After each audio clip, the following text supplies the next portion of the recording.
and I hope you guys have your popcorn ready. I do have mine. And I have some coffee too. I actually have popcorn here, guys. I went in and got some.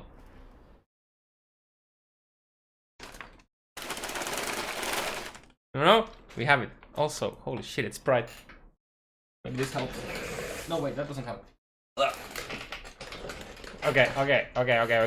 Actually, let me... I get POE on the background, so I can, you know... For those two people who are in-game right now, to, you know, tell them that I'm on, you know. And the spoiler pants, that's good, that's good. I'll put a text for the spoilers, though. Yeah, it's fine. We had some other news today as well, that's nice.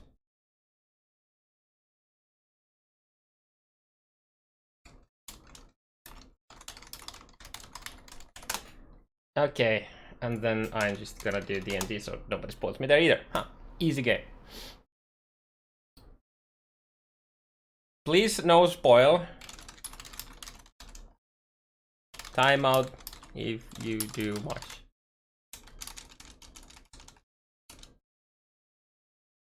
Timeouts if you keep doing it. Okay. Is that good? That's good, right? You can pepper laugh. You can pepper laugh all you want. Just don't tell me the like what's actually happening. And whatever, when I'm reading something, that you can talk about that. But just don't, like, if I'm at the beginning, just don't start talking about the shit that is at the, you know, at the bottom of the thing, right? You get what I mean, right? So in the case where when I do read the chat, because, you know, we might discuss about something, some specific thing. For example, if they say Elementalist is deleted, we might talk about it. So, you know, we can talk about that, that's fine. One is a spoiler. Where do I put this? I think it's gonna be here. I think I need to actually present it here. If you keep doing. That's good. Put that in there.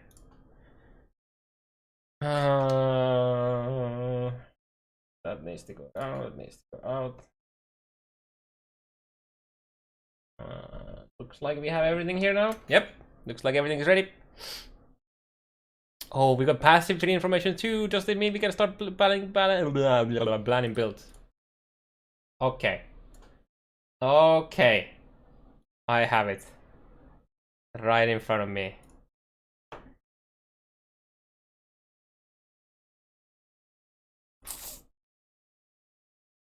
Also, I hope you guys have your popcorn, you know? I have mine. I don't even hear it much. Oh boy.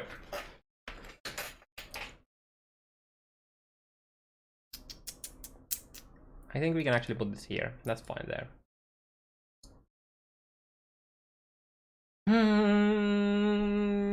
NPC changes. Monk Omega. Can you delay the stream? Nah, wait. You mean by having delay? Or they're saying delaying this specific stream for 40 minutes, you need to do something? No.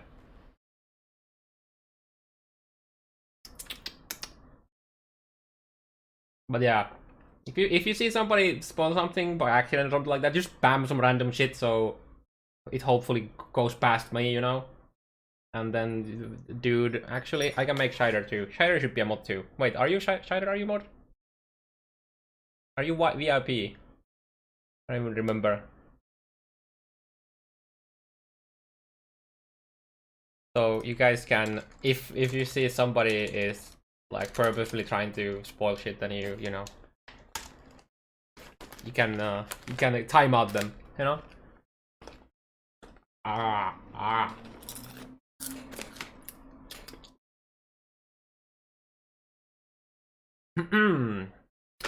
Okay. The Legion Challenge League. Challenge Leagues are a great opportunity for a fresh start in a new economy. All of your old characters and items are still present in the standard and hardcore leagues, but you are encouraged to join the new leagues, complete challenges, and demonstrate your master. Alright, I can give it to you back after this is done. You have work to do now, okay? In the Legion Challenge League, you will encounter monoliths. Also, fresh meat. You so many wasted months. Thanks, Aline. Also, when the sun decides to go down, my cam gets laggy. So just tell me when I need to adjust my cam settings so it's not super laggy. In the Legion Challenge League, you will encounter monoliths as you journey across Warrior Class. Touching one of these monoliths will reveal ancient armies frozen in the midst of battle. Shatter the magical bonds that keep these warriors locked in time, but do so quickly because the monolith's revealing effects are brief. Remains to be seen if this is actually brief. When the effect ends, the soldiers you released will continue their battle and even turn their violent attention to you. Defeating these soldiers in combat will earn you great rewards, and if you're lucky, splinters you may later use to access the domain of timeless conflict. By combining your splinters into emblems and placing 2 or more emblems in the map device, you can visit the domain of timeless conflict.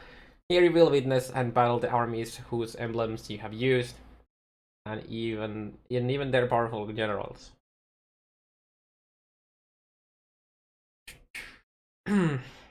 Discover powerful new jewels that drastically alter your passive tree. I'm excited of those. From each of the 5 Legion, as well as new unique items and a brand new type of item, incubators. Incubators can be applied. We're just going full Pokemon now. And Cheetah Chief, I feel like Cheetah Chief wants us to play a Pokemon game. They tried it at Bestiary when we captured them. We didn't like that, so now they're bringing incubators. Soon we'll actually be a full-fledged Pokemon game. Incubators can be applied to any equipment and will remain there until you've slain enough monsters to reveal what lies inside. There are many different kind of incubators to find. Remains to be seen how many of those are actually worth using. With 3.7, there are standard, hardcore, solo self-fun variations of the Legion Challenge League. They have the same core mechanics and items. You can create private league versions of these leagues with mods that make the game harder. The new challenge leagues include a set of 40 challenges, which feels bad, man. They never tell us before the league actually starts anymore, for whatever fucking reason. I'm so sad about that. When you complete 12 challenges, you will receive the Monolith Crown. Then you get and Monolith Crown attachment. Oh, you get both of that. Okay. When you oh yeah, so you can combine. Yeah. When you reach 24, you will receive the Monolith Aura effect, which looks cool. At 36, you get wings that they didn't look that great to me, at least. These MTX are only obtainable in this league. From the 19th challenge onwards, and for every 3rd challenge after that, you will receive pieces of the Legion Totem Bowl, the Legion Dildo decoration to display in your hideout. Show that you have a lot of dildos. The Totem Bowl permanently showcases how many of the Legion challenges you completed during the league. My popcorn is ready. Thanks for reminding. I wanna eat this, but at the same time I don't wanna put my hands in there all the time because I can do that on my left hand, I guess, because I'm not typing much. That's fine. These are salty and greasy, Actually, I promised yesterday I got popcorn, so I have popcorn. Get a bowl. No, that's just fine. Just keep them warmer better as well. And I can do this. And coffee, yeah. Popcorn and coffee, what a combination. Okay. And then I have some water too. I intentionally didn't put any salt in here because I can just open Reddit and then, you know, dip my monitor a bit, and this is gonna be more than fine, you know. Put them in drinking glass. Oh, that's a good idea too. But I think we're good with this. Or is this, are the sounds like too annoying or what? Ah.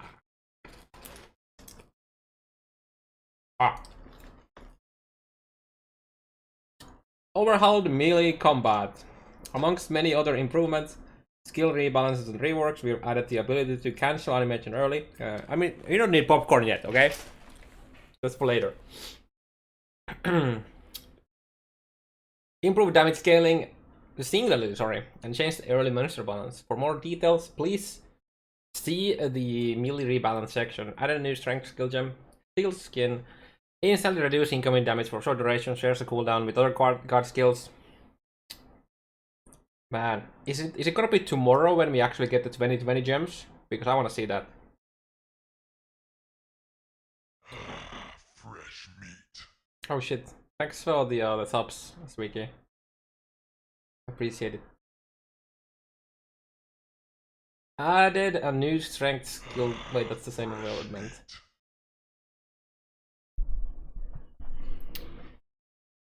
Added a new dexterity skill gem.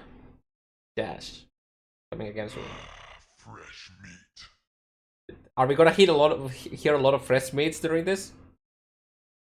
Performs a series of quick teleports towards the targeted location. If using the fresh meat.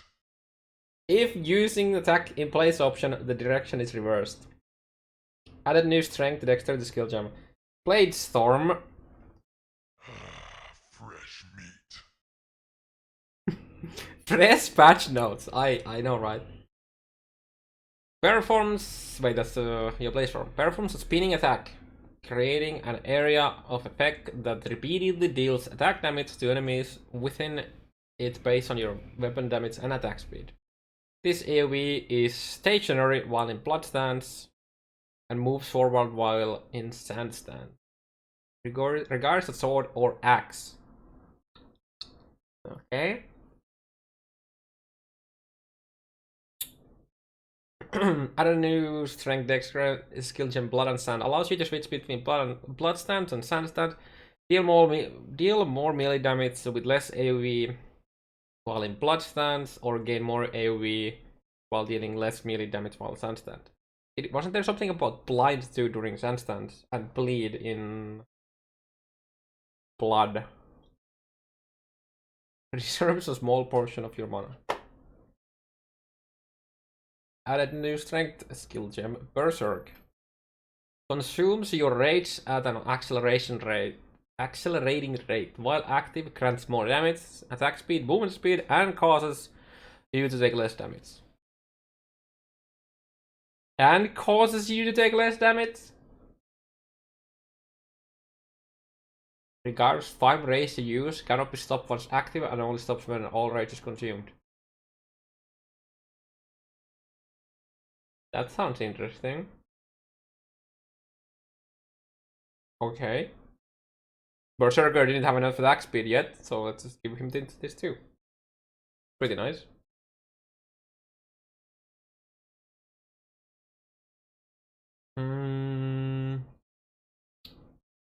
Added a new int skill gem, Frost Blink. Deal cold damage in an area around your location, leaving chill crown around you. Then teleport to a targeted location. Has a cooldown that is reduced based on the number of nearby enemies when cast. I like the chill. The chill is nice because then you can use this with the support gem, which name I do not remember. Is it Bone Chill, I believe? Yep, you can use this with Bone Chill. Make the dudes take some more damage. Well, take extra.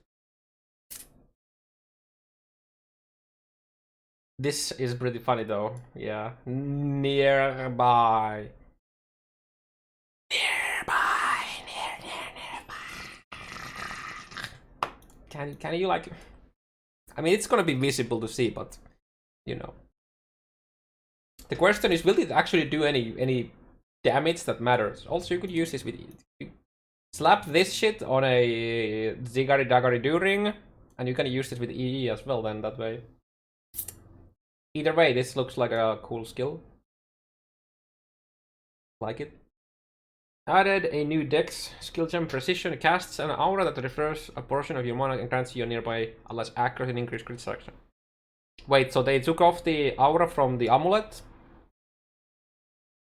and made it into a normal aura. I wonder if this is gonna still gonna be flat mana reservation like it's on the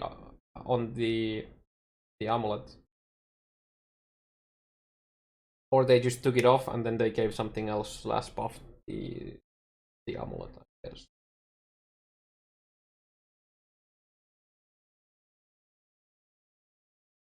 I mean, they would definitely not just make it that, because the whole amulet was based around that aura. So yeah. Added a new strength dex skill gem, Flesh and Stone. Casts an aura that reserves a portion of your mana, causes nearby enemies to be maimed while in blood stance, and makes them take increased damage while in stun stand. Oh wait, so this was the okay. So the Flesh and Stone, yeah, okay, yeah. I thought it was the blood and sand that did it in its own.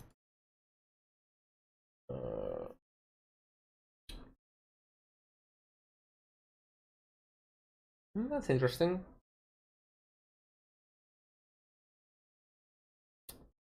Added a new strength skill gem, Pride. Cast an aura that refers to portion of your mana and causes nearby enemies to take more physical damage. Increasing the damage they take. Increase the damage they take the longer they are affected by the aura. Oh, that's cool. So it rewards you from being near the enemy, assuming the aura radius isn't like fucking 2 screens. Which is probably won't be, you know. That's interesting. It's like a debuff. Then, yeah. I mean, that's a good way to make it just apply to melee then.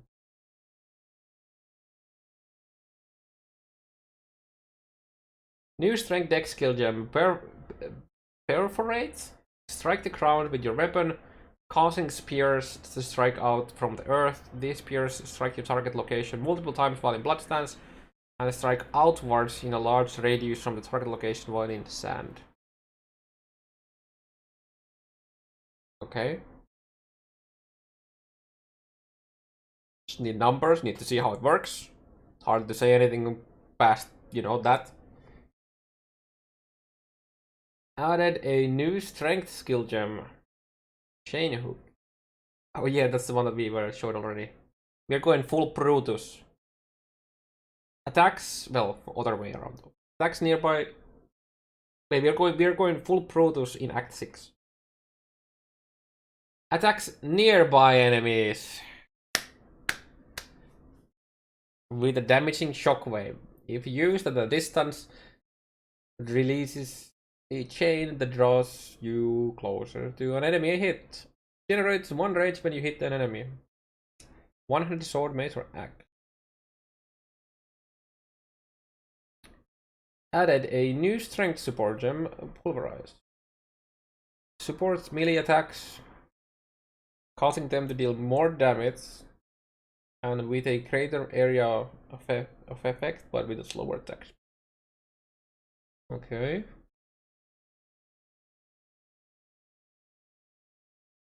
Kind of like reverse Bonk in a way. Well, not really. Well, okay, that's interesting. That sounds nice for something like Ice Crash. I hope they make Ice Crash playable. I hope the animation like of Ice Crash doesn't like just if with enough AoE just like literally clutters yours. Like you don't see anything on the ground with that. Also Earthquake. Yeah. Yep. Added a new strength support gem, Rage. Supports melee attacks, causing you to gain 1 rage when you hit an enemy with a supported skill with a short exclusion time on rage gain. I think I wonder if it's the same as from the Berserker node, which is 0.3 seconds, I believe. Or if it's longer. Supported skills deal added physical damage based on your rage. Face breakers, by the way. Oh shit, all skills with face breakers are gonna be better now with the flat damage you get pretty much, I think. Adding a significant amount of physical damage if your rage is above a threshold. New Dex Strength Support Gem. Impale support. You'll be getting it actually as a support, nice. Support attack skills, granting them a chance to impale enemies, increases the effect of impales caused by those attacks, and causes those attacks to deal more physical damage. More damage. Added a new strength support gem, Shockwave. Support gem, Shockwave. Supports melee skills. Triggers a Shockwave skill on kill that deals attack damage in an area around the slain enemy. Restricts the use of support skills in mason staves. There was a miscommunication regarding the number of weapon-specific support gems when discussed the Bagelast earlier, and for that we apologize. Oh yeah, I thought it was like literally for every type of weapon individually. Yeah. Okay, this makes more sense. Is that like the new melee blast now? If you're using a mace and a stave stuff. Because it's not on kill, right? Oh wait, no, it is on kill. Okay, never mind. Okay. That sounds like melee Herald of Ice. Or physical Herald, you know. Now the question is, will it chain off itself? That's the real question. Because then if it, no, there's no way it does. Because imagine if it did, you hit a target with heavy strike and then it's just like, yeah, no, don't think that's gonna be the case. Added a new dexterity strength support gem, close combat. Supports melee attacks, causing them to deal more damage to enemies based on their proximity. Oh, so that's the thing that you have in Slayer. Also causes supported skills to grant a buff on hit, which increases attack and cast speed for the next travel skill you use. Okay. Restricts the use of supported skills to axes and swords. There was a miscommunication, yada yada, okay. So, no Blitz or whatever the fuck Gladiator got, the new charges thing.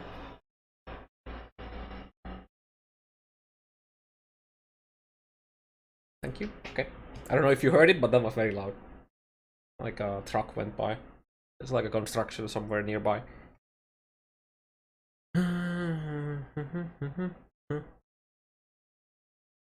Okay. Unless there's like an actual skill, because these are all support. No, wait.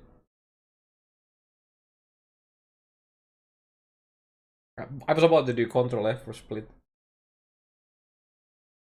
I don't know, maybe I've missed something? I don't know, whatever, let's keep going. Added the 12 new unique items, one of which was designed by a supporter. I assume quite a bit of those 12 new uniques are... Wait, are those 12 new uniques, is it gonna be 5 of them, or the new jewels, and then 7 something else? I don't know, I guess we can find out. Added 14 new Diva cards, designed by supporters. Somebody said that Cute Dog did one Div card. Is that true? If it is, you can tell me what it is. Added 18 new sexual modifiers, many of which only appear on high tier maps. Sextant mods.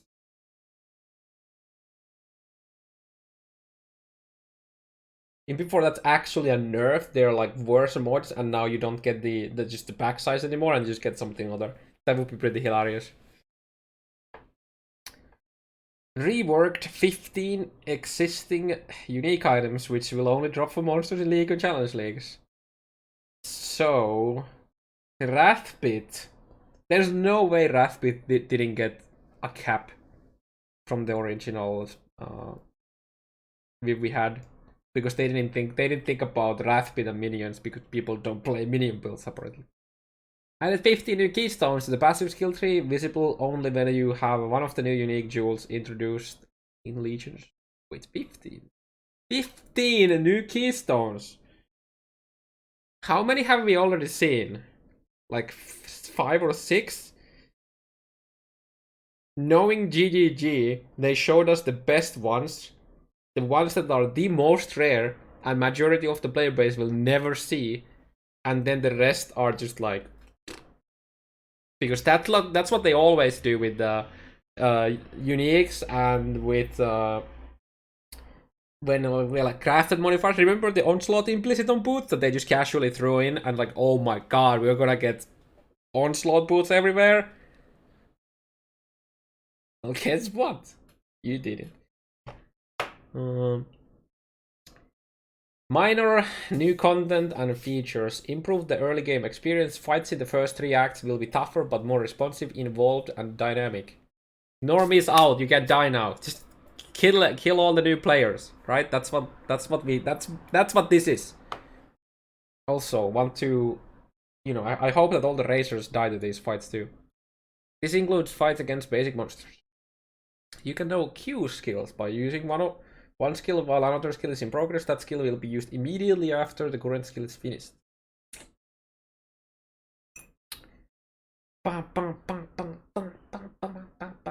Added a new functionality to the Map Stats tab, which displays which tiers and maps have Elder or Shaper in. Added new functionality to the Map Stats tab, which displays which tiers and maps have Elder or Shaper influence, or an Atlas objective.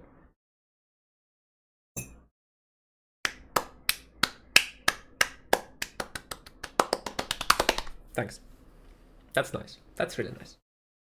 Rage is now displayed along. That's really nice if you just want to like do Shaper influence map, so you don't need to actually open your Atlas. You just open your map tab, and then you see watch the Shaper influence. Get it. Let's go. That's nice. That was more like a hyperclap, but I don't think I have it on my channel, so.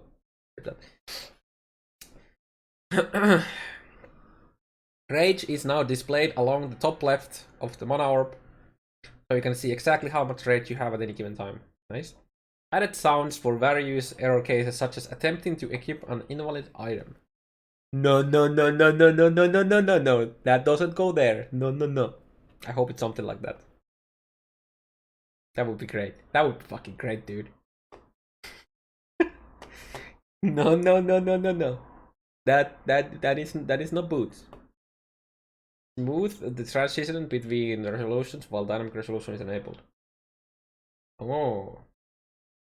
When I did play with dynamic resolution, it was annoying when it switched from like, you know, the super crisp to whatever my cam looks like right now.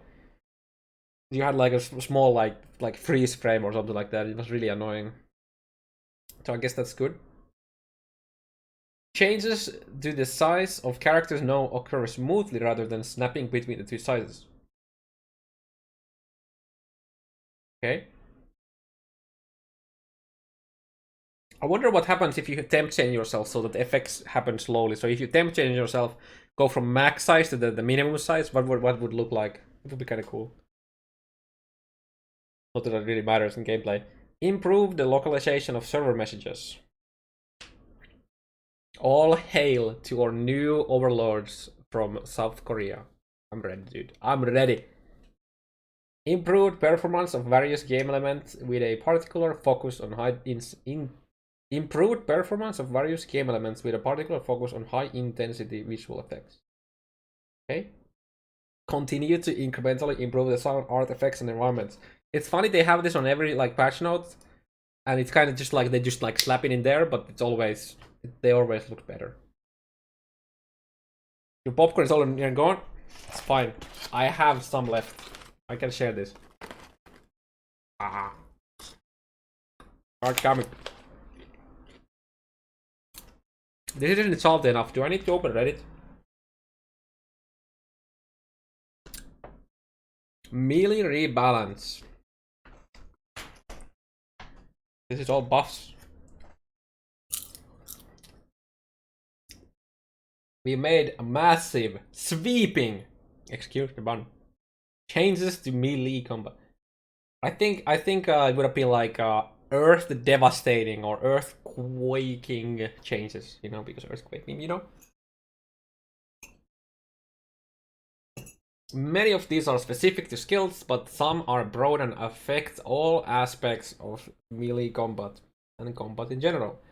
Hit multiple enemies. Every attack, even glacial hammer can now hit multiple. I like the even glacial hammer. Can now hit multiple targets by default. Previously, an attack would look at targets in melee range in front of your character and choose one. Now it chooses all of them that the attack physically passes through. Note that this is not an AoE, area damage, or melee splat. Fuck. My stool! I need to fix my stool. Give me a second. You know, this.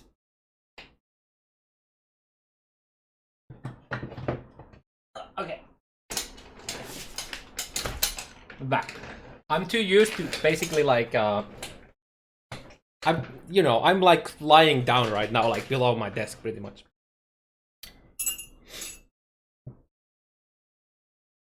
Animation cancelling. You can now interrupt a skill with movement or a movement skill. If you use a skill, any skill, not just an attack, you can now interrupt the animation before it finishes playing. This is gonna result in a lot of people feeling complete shit when playing because they aren't used to actually waiting for something to finish the hit.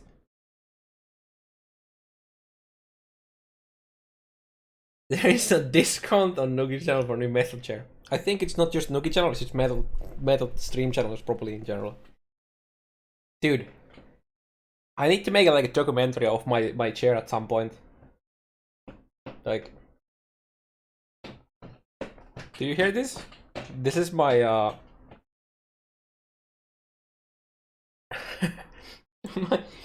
my arm rest going like, you know, like this is the image you're seeing right now. You're like bird eyes view. It's my moving like this because it's not like in place there anymore because it broke like a long time ago.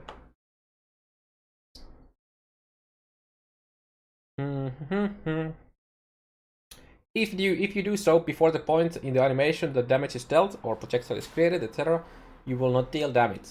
There is a small window before this point where you will be locked into the animation under the contact point, so you won't accidentally prevent yourself from dealing damage. Oh, hey Lynn, thanks for 27 months here.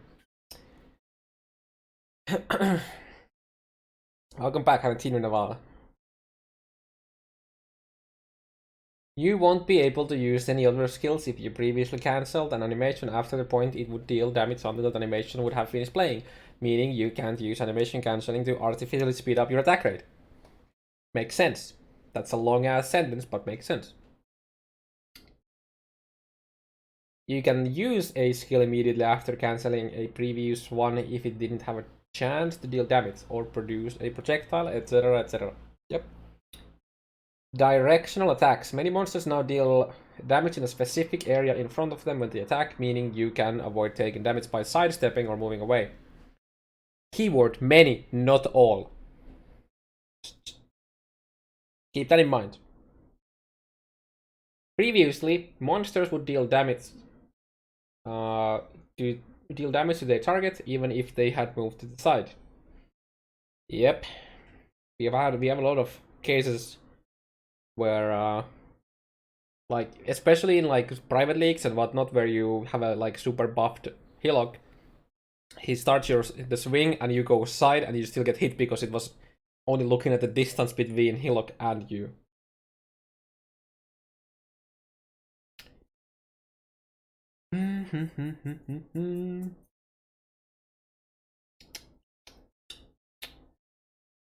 Where were I? Yeah, previous monster would deal damage even if they were the area for most of these attacks is a 120-degree cone. Okay. Attack signaling. Where are you?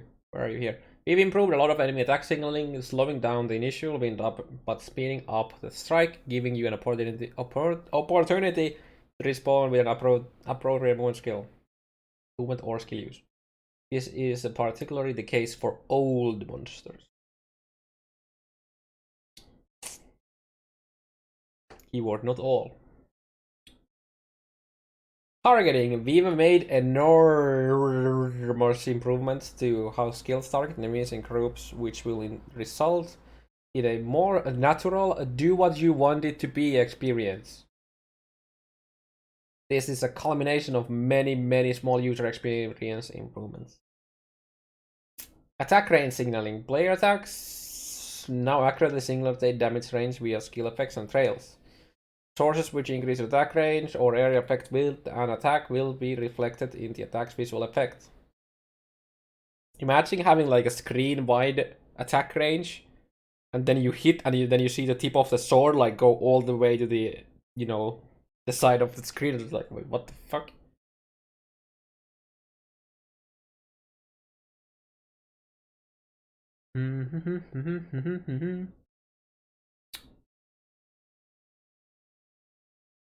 Fluidity. That's it. We've made a lot of changes to how animations work to allow chancing targets while chaining attacks back to back to look and feel much less clunky. Dual wielding character will alternate attacks in a way that feels much more natural than previously and will make your offhand weapon choice more important. We've also updated pathing, which should allow for much smoother movements with your character. All this sounds great on paper, but we just need to see and feel how it actually plays out.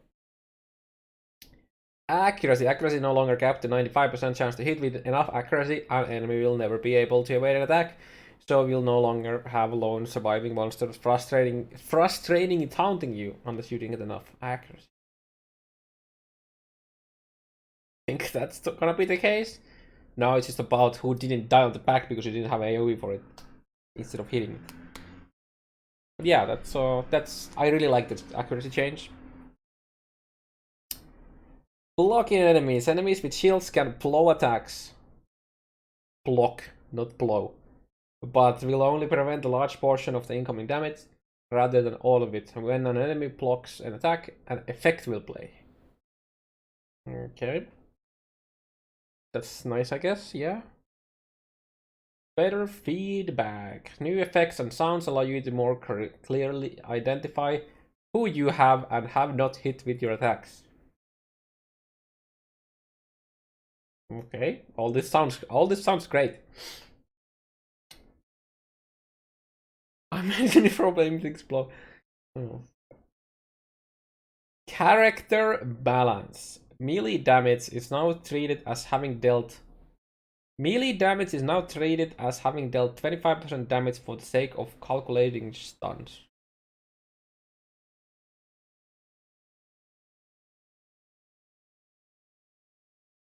Elemental. Oh, that's like a bonus. That's like a bonus. Yeah. Elemental and chaos damage is treated as having minus 25% damage for the sake of stuns. This is additive with melee damage stun bonus, so a purely elemental or chaos or mixed non-physical melee hit will see no change to previous stun behavior. Alrighty then. I kind of like how they changed it to stun, so it's more about the physical damage instead of like the damage in general. So it gives physical damage some extra like a meaningfulness.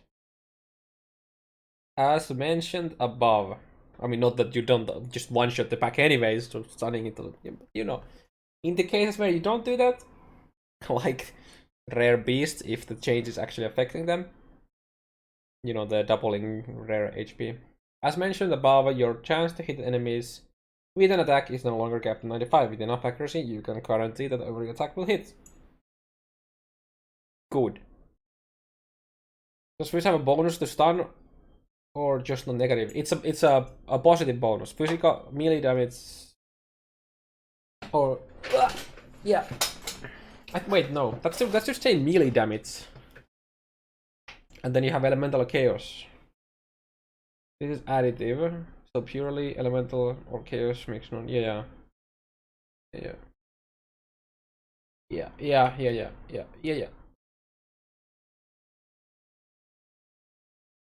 Wait, no, wait. Does it mean that if I do like 90% physical damage and then I do a tiny bit of elemental or chaos damage, this gets taken away completely? Or is this referring only to the physical portion of the damage? Oh, okay. So this means that if you want to benefit from this, you have to go pure physical. Okay. I mean, that's not gonna be as big of a downside anymore with me when we're getting like new stuff that if that's like that. I'm actually not sure.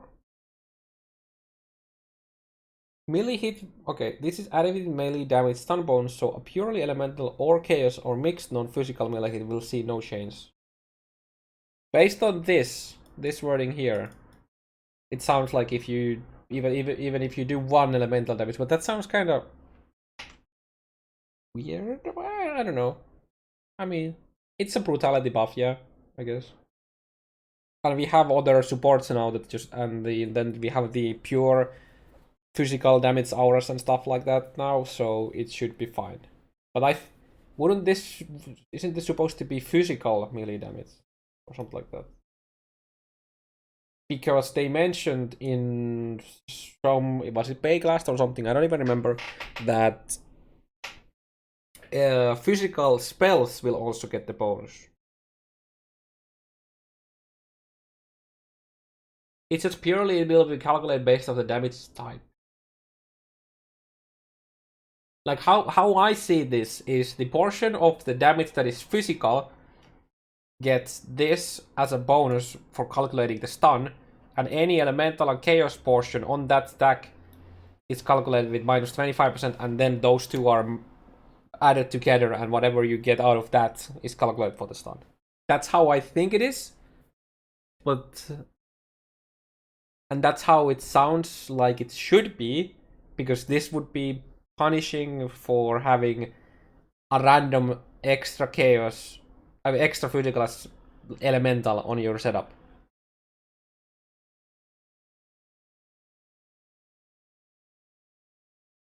But I don't know. That's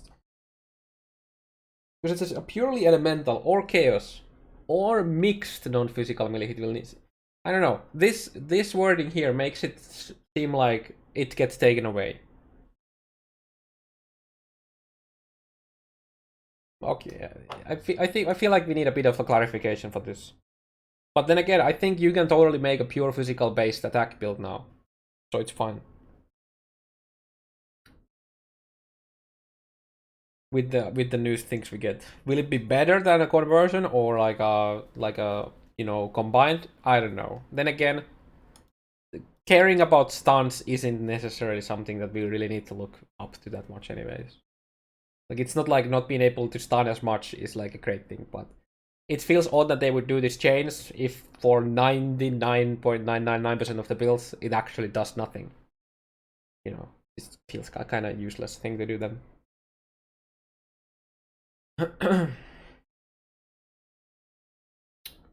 Okay, let's keep going.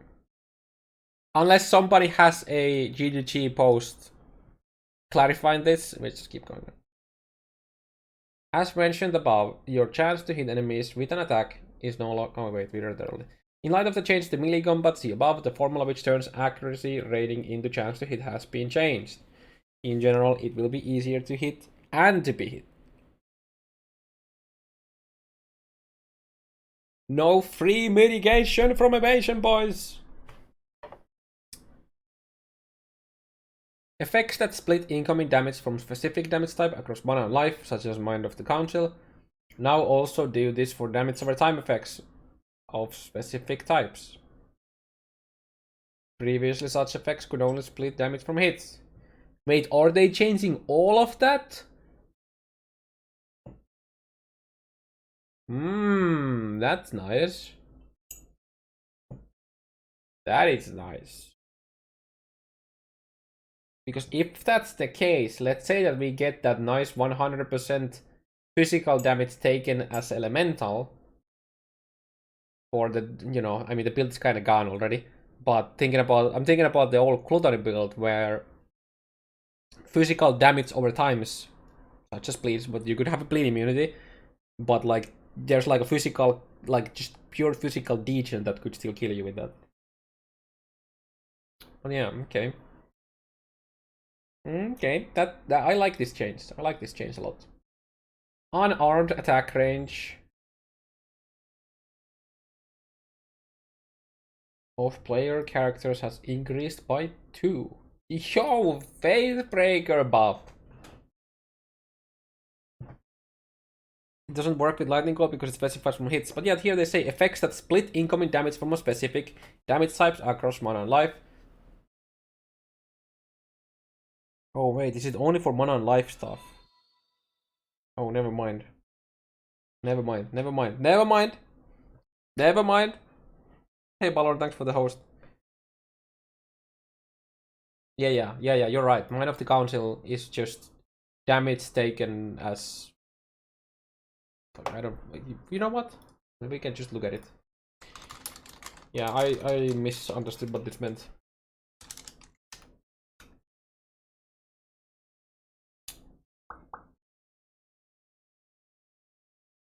They mean lightning damage is taken from mana before life. Yeah. So they mean that this... Yeah, this is a buff. This is a buff for the you know, whatever 70% or whatever damage taken as mana before life. Yeah, this is a buff.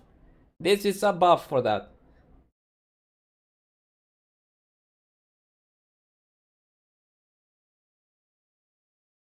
Yeah.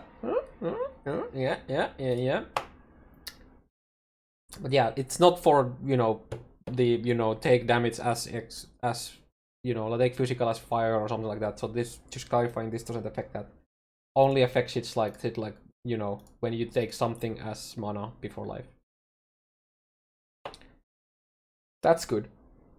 Projectiles are now treated as having smaller collision size with regards to terrain than monsters. This should alleviate the frustration of casting principle through a doorway and watching your projectile vanish before hitting anything. This is nice, and I will play a Scourge Arrow because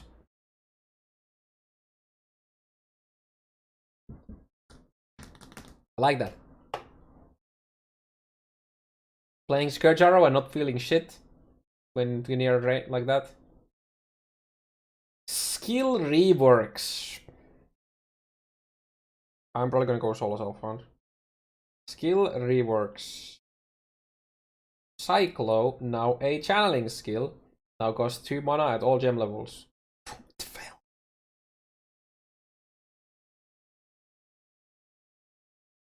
Okay, so that's basically 3.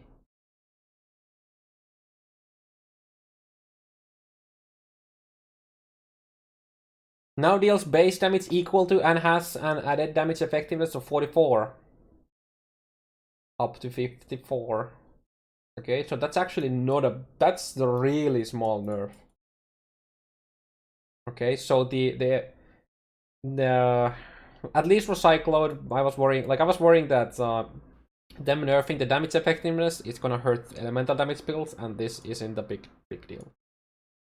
Now adds 10 to 15 physical damage to attacks at gem level 1 up to... Okay, this is gonna be an issue for Reflect for elemental builds. If you don't go conversion.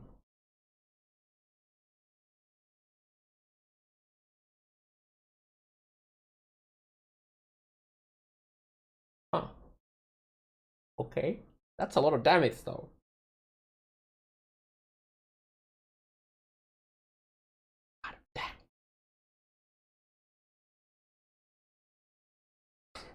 Man, they are giving a lot of damage to it. Holy fuck. Now gains stages as it is channeled up to a maximum of 3 at gem level 1 and 6 at gem level 21. I wonder if this is gonna be 7 at 21. And loses stages every 0.2 seconds while not channeling. Now gains +1 melee range per stage. That's 6? Yo, we're gonna see it screened by the cyclones.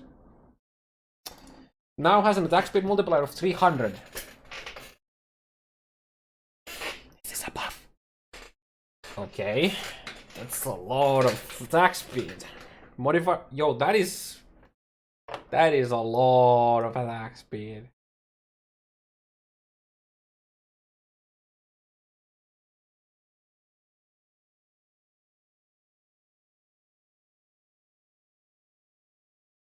Modifiers to melee attack range now also apply to this skills area.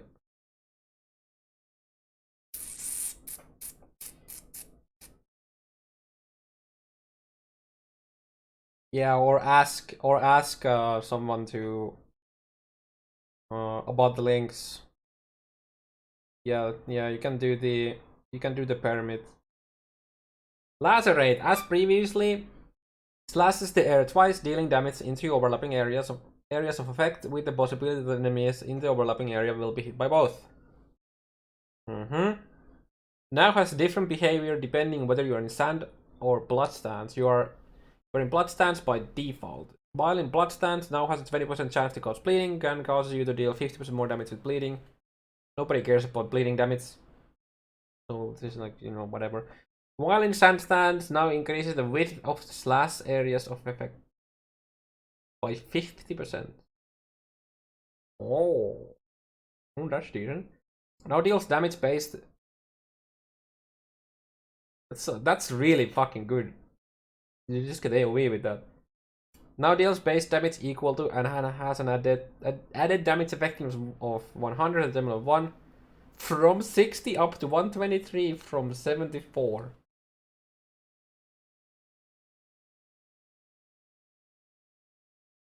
I wanna see, if they're doing this for Lacerate, I wanna see what's happening to Reeve. What I wanna see from Reeve. Currently Reeve has a 3-second duration on the stacks. I wanna see it go to like 5 or something like that. Please do that. Please do that. Now adds 5 to 8 physical to attacks. Oh my, they're giving them so much damage. Oh my god.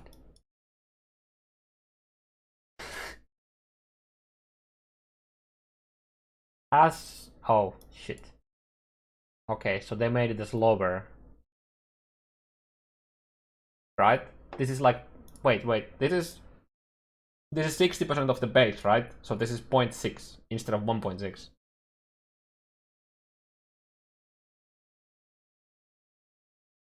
Which also means that this was previously 1.5 and now it's 3. So I mean it's faster, But it's not 6 times faster, I think this would have made more sense if this had previously had 150%. Okay.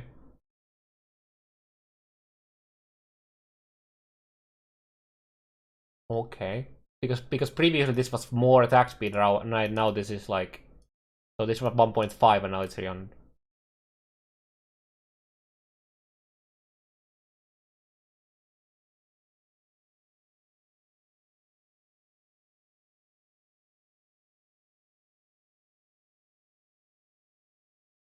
And this multiplier affects everything that you get for attack speed. This is a multiplier when using the skill.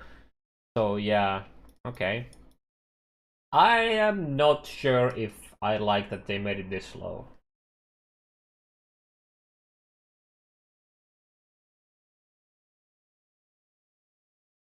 They give a damage, but I assume it's damage below an abuse jewels. I mean, a proper crit endgame crit build usually had a non-abuse jewel on a physical weapon, like physical builds, because you would get crazy crit multi and then like attack speed.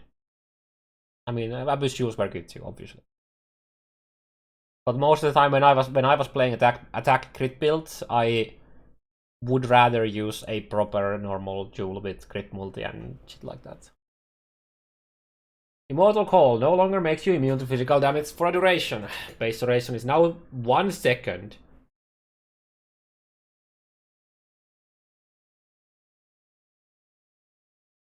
From 0.4. Instant cast time. I wonder what quality is going to do the Immortal Call now, because right now it's cast speed. Now causes you to take 25% less elemental damage and 25% less physical damage level 1, while with the values growing based on the gem level up to 34 less elemental and 35 physical at 20, which would probably be 35 at level 21, most likely. Now continues entering charges up to maximum 5, causing you to take 15% of physical damage per energy charge consumed for the buff duration. I really like this change, because this makes you actually not feel completely bad about using Immortal Call as a Juggernaut. Because you're still most likely left with at least like 2 or 3 charges. Increases the duration of the buff by 20% for each entering charge consumed. So it's like a 2... yeah, okay, nice. Fine. Now has a 3-second cooldown, which does not recover during its effect. Does not recover during its effect.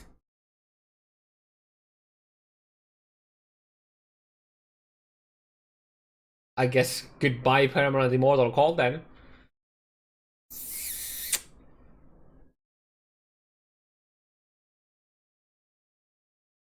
Yeah, literally hard capped to not be... yeah, this change was to made it so that you cannot have it permanently up. Which I like. I like this change.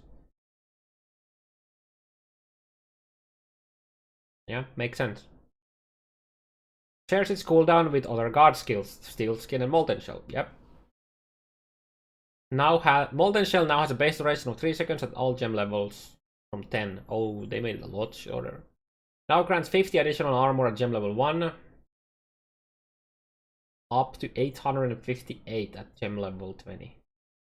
So they buffed it at low levels and nerfed it at high levels, the amount of flat armor you get. Now creates a buff that can take damage equal to 20% of your armor. That is pretty good. With a lot of armor, Molten Shell looks pretty fucking good. Now creates 75% of damage. No, causes 75% of damage from hits to be taken from the buff before your life or energy shield. That is a lot of damage indication if you have a lot of armor. Now reflects 100% of damage taken from the buff as fire damage when the buff expires. Or is depleted at gem level 1 up to 1050 at gem level 20.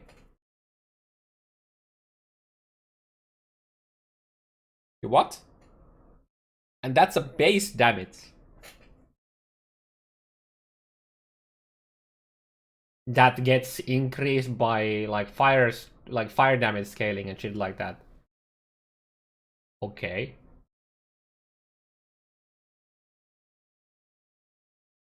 If you have like how much? If you have 10k armor, that gives you 2k absorb,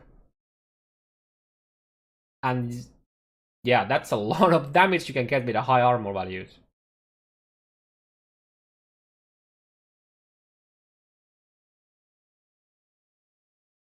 Actually, wait, it says reflects.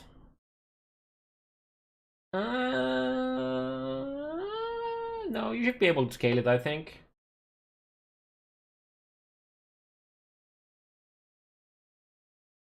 Molten Shell reflect maps. I don't think Molten Shell will kill you in reflect maps because it says reflected damage. Yeah, okay, if it is reflex damage, it's gonna be harder to scale.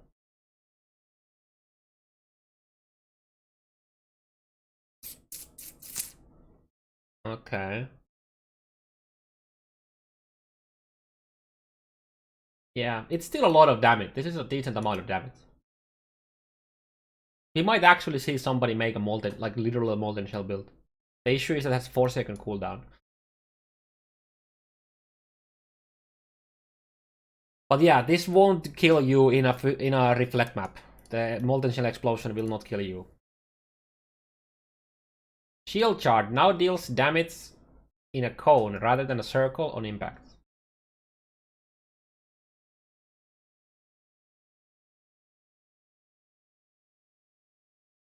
Does the CD go down during its effect?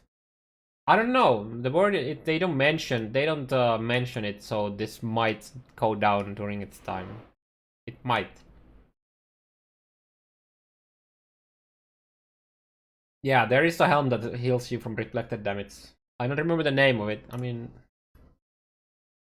reflect. Let's see if we get anything from that.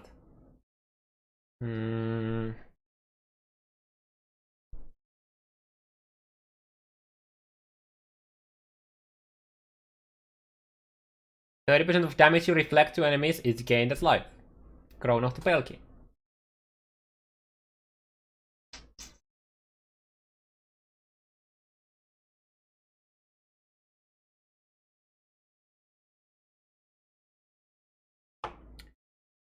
Again, shares the cooldown with other guard skills. Makes sense. Shield charge now deal. Oh yeah, we already did. Now bashes when used against targets at very close ranges.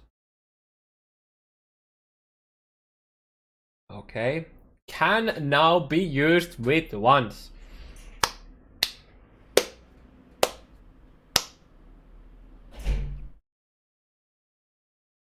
Nice.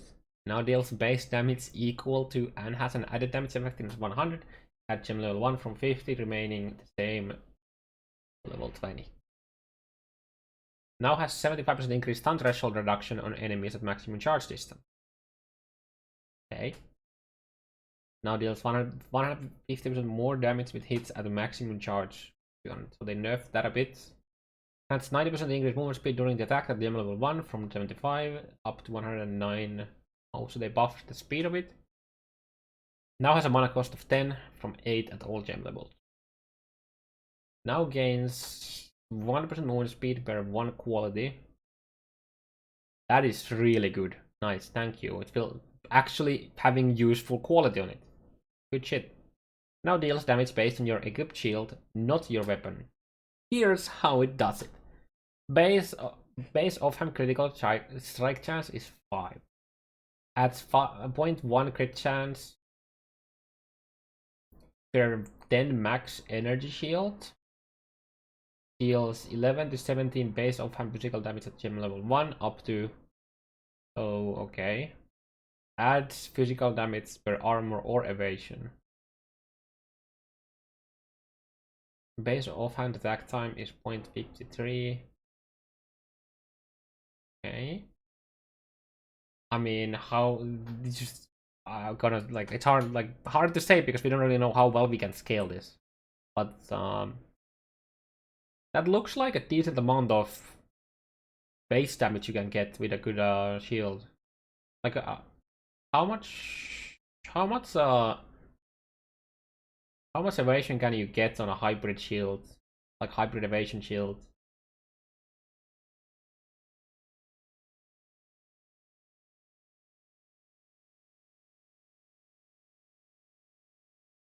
It's over 1000, but I don't think it's like 2k, so it's somewhere around somewhere between.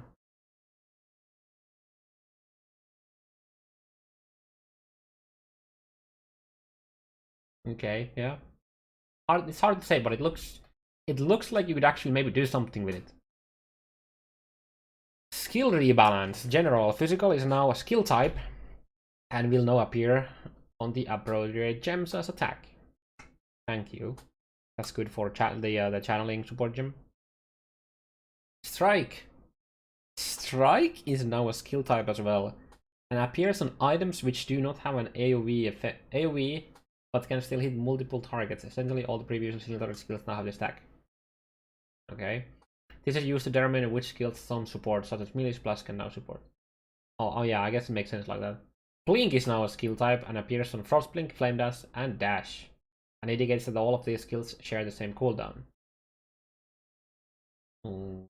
Okay, are they changing Flame Dash? I mean, they are, but how, I guess.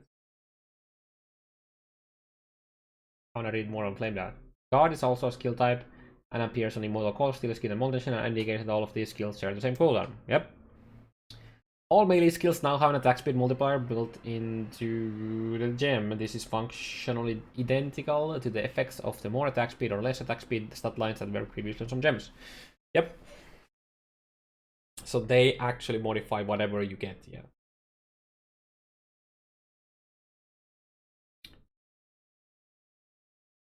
The following skills are now considered travel skills and have the travel tag. Blink, Blink Arrow, Body Swap claimed as Leap Slam, Lightning Bar, Paston Shield, Charge, Smoke Mine, Wall Lightning.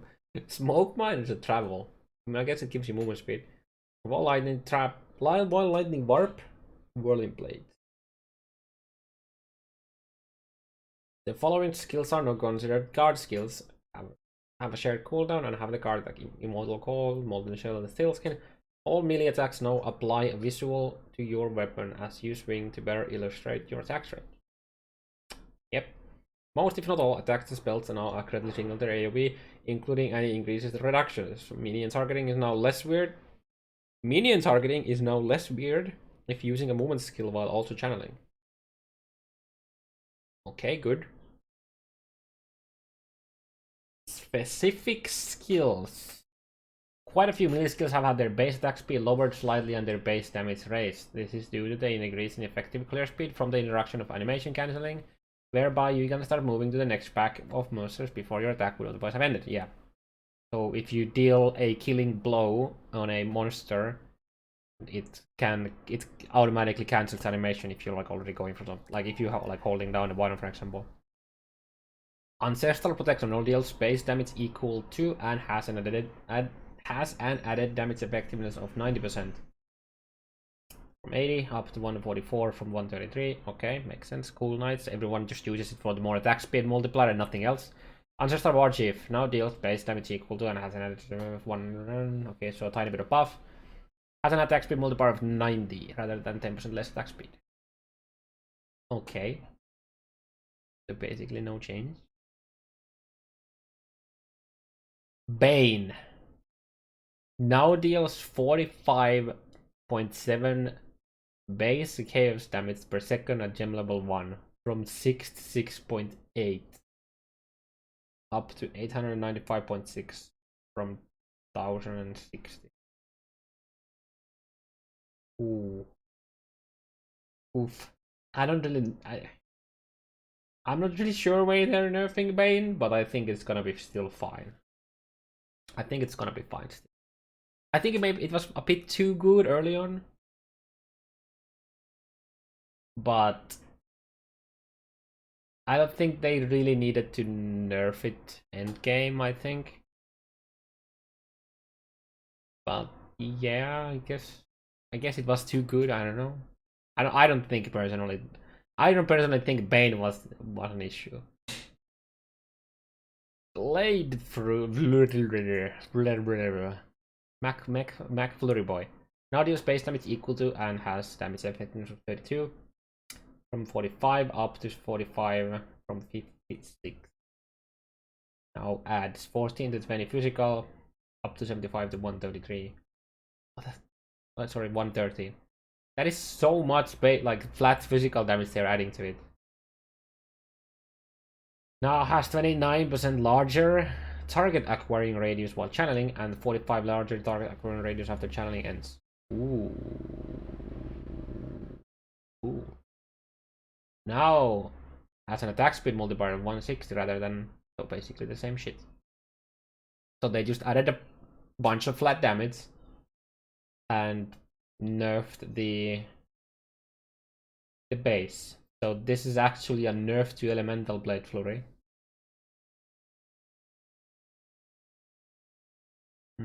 Okay. But they gave it a lot of damage. That is a lot of damage it just got. Cleave now deals base damage equal to and has an... Oh, somebody's spoiling something.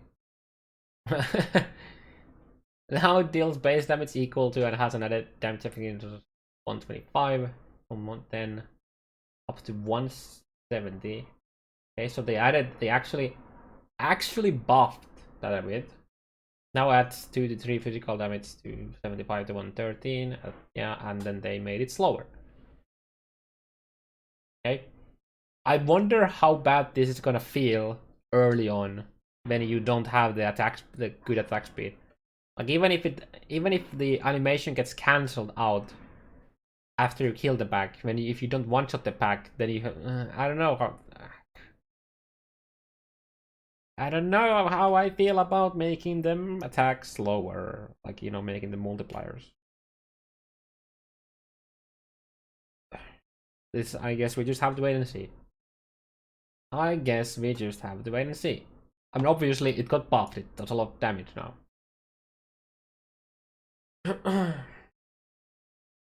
Charge stats now deals base damage, and I would assume that they're also buffing weapons. So if they buff weapons and their base speeds, that's not gonna be that big of a deal, I guess. But I don't remember reading anything about that, at least so far. Charge stats now deals base damage equal to and has an added damage effectiveness 95 at gem level 1. Okay, so charge stats does a lot of more damage. That's about it. Okay. For those few people who actually played charge stats dealing build, like damage, like charge stats builds where you use that to do damage, it does more damage. Okay. Consecrated Path now deals base damage 150 from 120 up to 184 from 147 and is a bit slower. Okay. Yeah. I mean, Consecrated Path was a really good gem. It doesn't look like it's much worse. Doesn't even look, but it, I mean, it's gonna do bigger hits now. Domination Bow now deals base damage equal to and has an added damage effectiveness of 165 from 140 up to 190. Now causes minions to deal 1% increased damage per gem quality. Okay, so they buff the minion damage from them a bit. Okay, cool. That's nice, I guess. That's extra 10% minion damage. Double Strike now deals base damage 91 from 70 up to 112 from 94. Has a chance to cause bleeding and hits a bit slower. Okay. Alrighty then. No other changes. Dual Strike. Well, there's a lot of lines. Now deals damage based 125 from up to 170, 104. Okay, they're making Dual Strike actually deal damage. 50% increase critical strike at level 1 up to 107 at level 20. Oh, okay.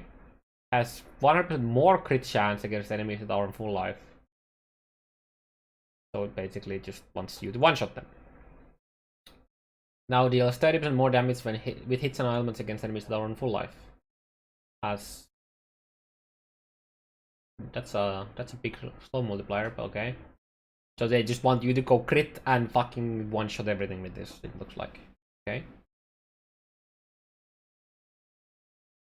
Yeah, but it's gonna be at it's at level 21, it's gonna be like 110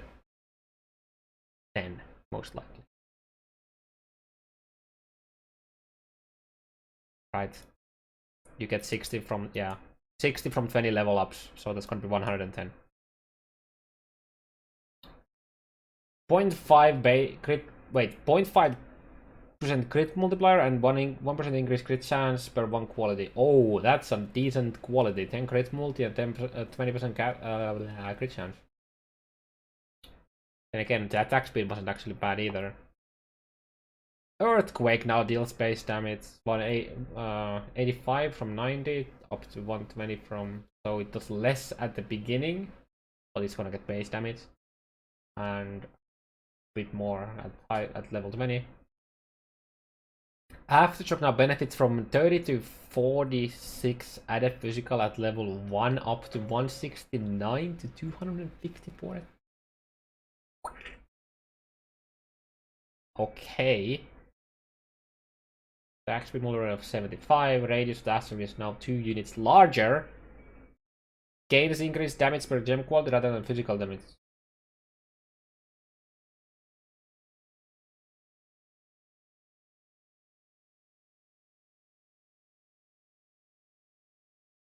We might see people actually come back and play Earthquake.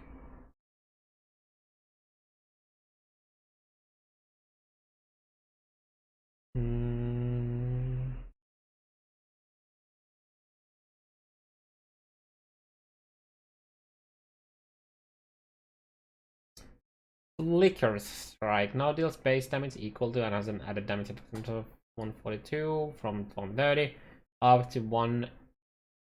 Okay, so it's basically not too much more. Grants 15% chance to gain frenzy charge on hit. Oh, okay, that's good. Grants buff that provides 20% increased movement speed for 3 seconds. No change to move attack speed. Grants 0.25 chance to gain frenzy charge on hits per. Okay, so they're giving you what, 5% extra, so that's 20% chance to gain a frenzy charge on a hit. Alright, I guess that's kind of cool, I guess. Alrighty then. Friends. Does somebody actually use frenzy to deal damage? Okay, that doesn't show anything. A bit. Okay, and it doesn't even do more here. Deals 5% more attack damage per frenzy charge. More attack speed per frenzy charge. Okay. Okay, it might actually do damage.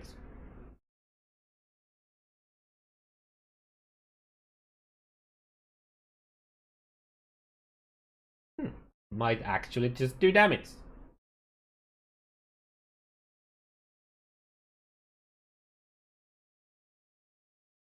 Frost Blades.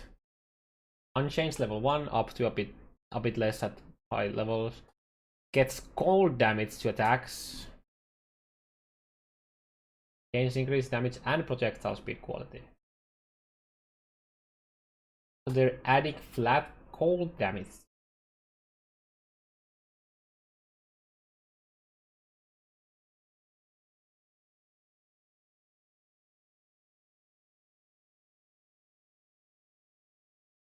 Well, gee, thanks, I guess.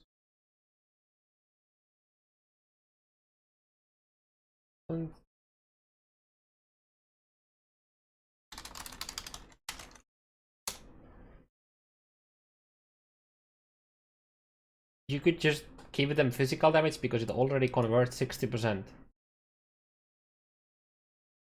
And you just get the last of the conversion. It's like a couple nodes in the skill tree or something like that. Like, I feel like they could have easily just have it physical damage.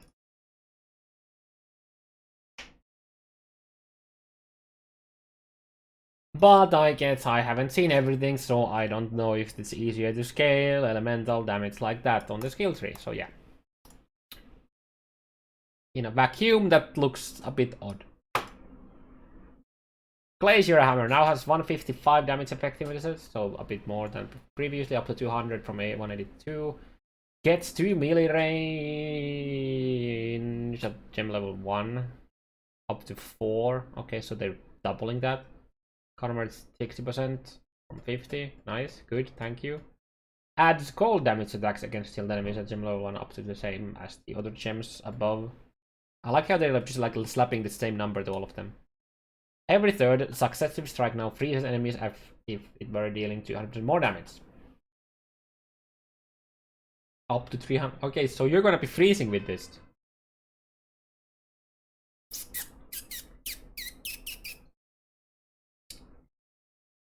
Okay, yeah, sure.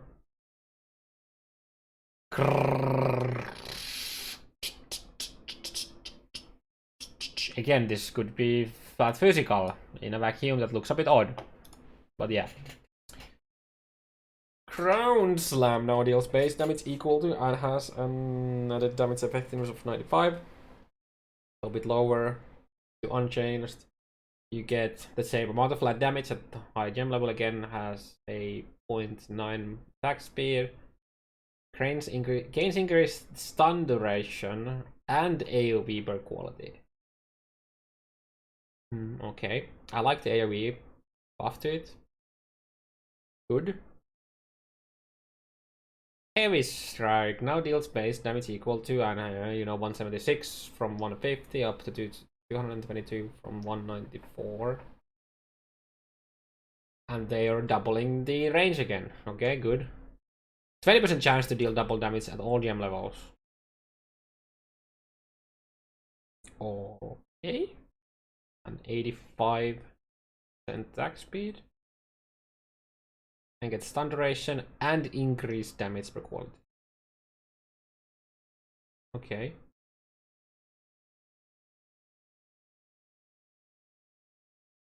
I want to see what happens to threshold jewels with these skills.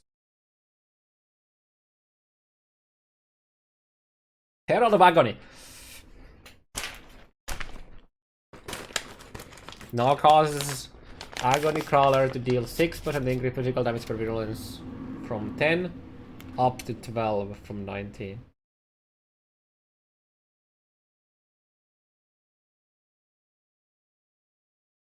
I thought they were actually fucking killing it. I actually thought that they were killing it. I guess we might actually play some Agony. Because that is still OP. I don't know. You go from 19 mil to like 15 mil or something like that. It's fine. It's a nerf, but it's gonna be fine.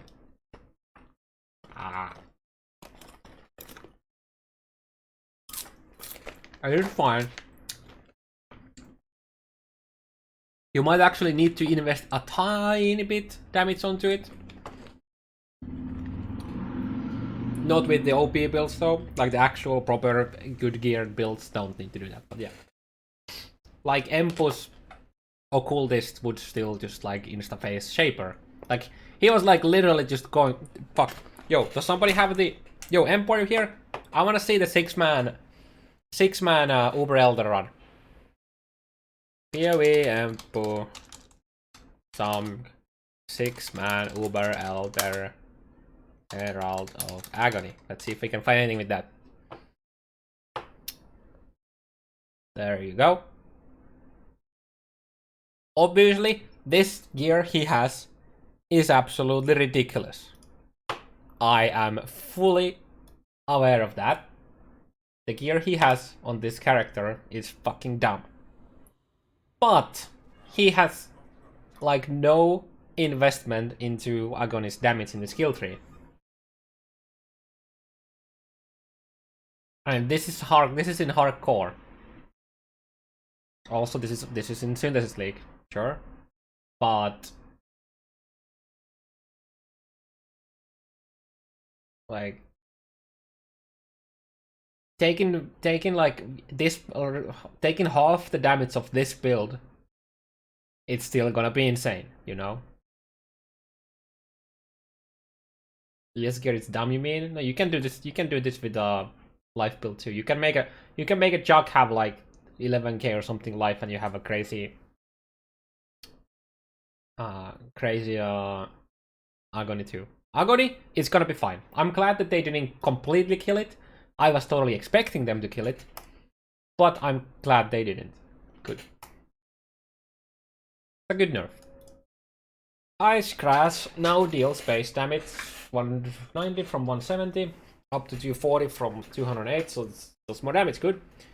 Base AoV is now 20% larger. Nice. And it gets cold damage again. Okay, because it gets a decent amount of cold damage. Tiny bit slower than previously, not much. Gets some damage and gem. Okay, just damage, okay. Oh, okay. Thanks for the host, Angry. That flat damage is pretty nice if you're using there's a whatever the fuck is it, like frost something? Frost breath, right? This is pretty good. Yeah, you just typed in the chat. Yeah.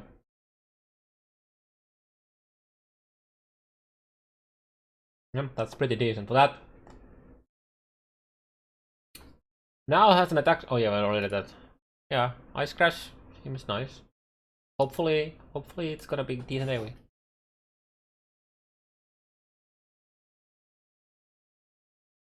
Yep. It is a lot of damage. They are adding a fuck ton of damage to all of the melee skills. Well, most of them at least.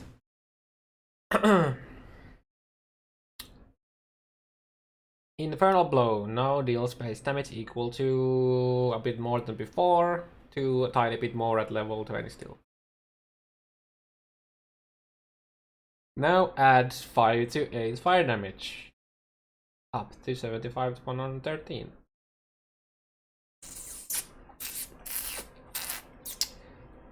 Infernal Blow is gonna be feels good, man, to play. For sure. Lancing Steel can no longer hit close range enemies multiple times with a single attack. Now deals base damage equal to 130 from 65 up to 175 from 80. Gets a fuck ton of flat damage. 30% chance for the non-primary projectiles to impale enemies on him. And a tiny bit slower. Gains chance to impale. Bit less than before. Okay. But that's again a lot of damage. Leap Slab now deals unchanged here up to a tiny bit less from here as a percentage. Always knocks enemies back on hit. Ooh, that's nice. No, oh god, this reminds me of a leap in D2 where you just like you just used leap to knock back lock shit. I wonder if we can do that. I mean, I guess knockback doesn't like stun, so it's fine. You know. Now has increased stun duration against full enemies, like full life enemies. Costs a bit less mana. Nice. Nice. Gains 1% increased stun duration. Yeah. Okay, nice. There's also... What these don't mention is all of the melee, the movement shits start instantly if you haven't used it recently. Like for example, Leap Slam in the hidden play class with just Jonathan. He showed that if you haven't, like if you just, you know, you're smashing through shit and then you use Leap Slam, it starts immediately. So that's nice as well. This is a really fucking good change if you want to try to get enduring charges with Leap Slam.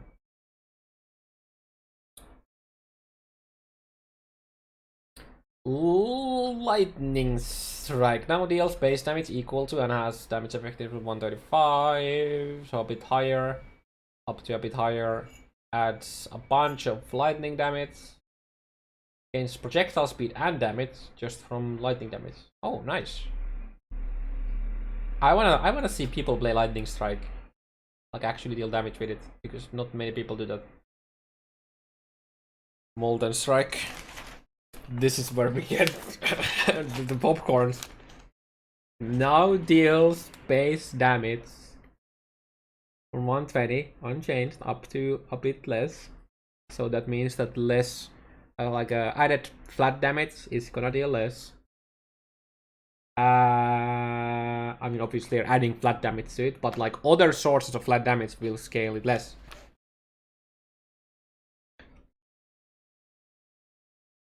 They gave it a decent amount of fire damage, yeah. Now requires that you hit an enemy in order to produce projectiles. Now requires that you hit an enemy in order to produce projectiles. And splits the number of projectiles it produces evenly among all targets, if it can. I mean, obviously they're not gonna give us more projectiles, but I'm surprised to see that they added a requirement to actually hit an enemy for it. When they say now regards you that you hit an enemy, does this mean that you actually have to land a hit on it? Because that would actually mean that you need to invest into accuracy or get resolute technique.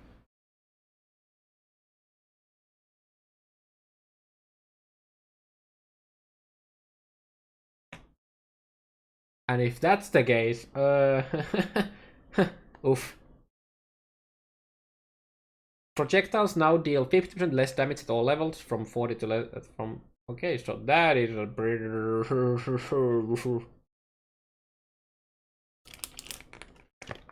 that's a nerf.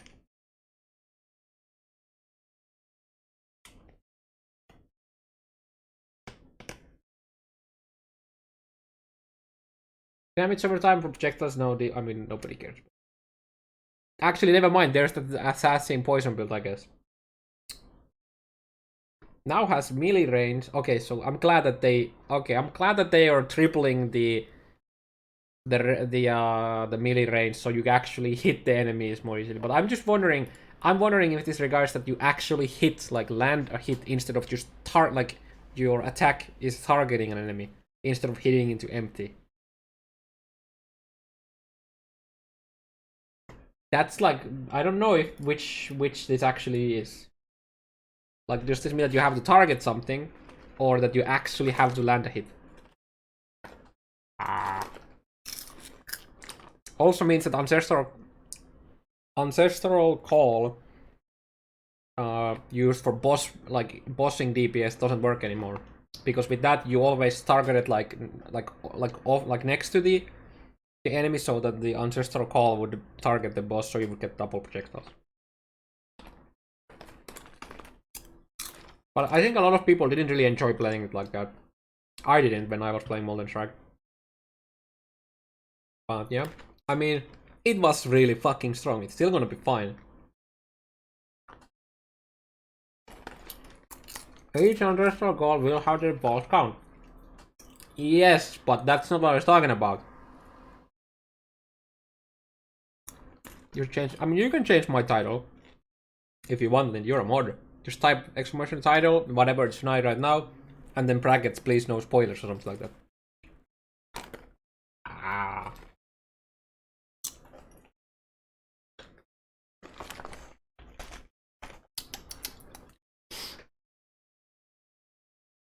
But yeah, PDA.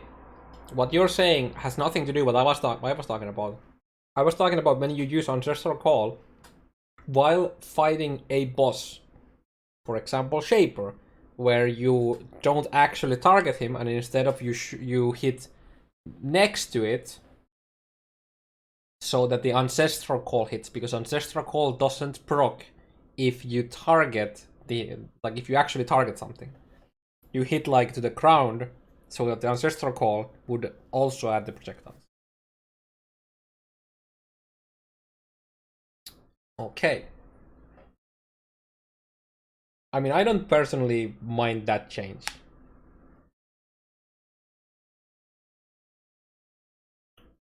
And you need to kind of actually get some damage now with this, I think. You're not, just insta-keep everything and be a jerk. Puncture now deals more damage, up to more damage. Now adds a decent amount of damage. Like blood damage, deals more damage with bleeding, up to even more damage with bleeding. It's a bit slower now. Yo, is this gonna be trap puncture making its comeback? Now causes bleeding inflicted by the skill to deal. Causes bleeding inflicted by the skill to deal damage faster? That's nice. Interesting. We might actually see people use puncture now. Mostly probably with bow skills.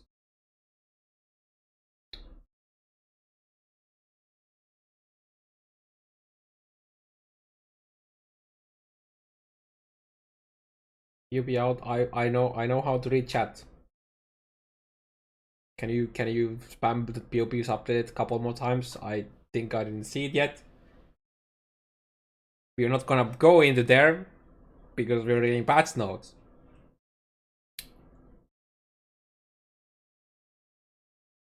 Reeve, please make Reeve feel good to play. Now deals more damage, up to even more damage. But skill radius is now larger. Oh, they increase. Gains up to 2 radius at similar level. Oh, okay, so never mind. They just made it start bigger and stay the same. Never mind, okay. I mean, it's good, it's better for leveling, I guess. Now loses stages incrementally after a short period without hitting anything. Rather than all add-ons. Okay, that's okay, yeah, okay, I'll take that. That's better. That's much better than what it was now. And this might actually be better than the 3-second update to 5. Yo, this makes me excited.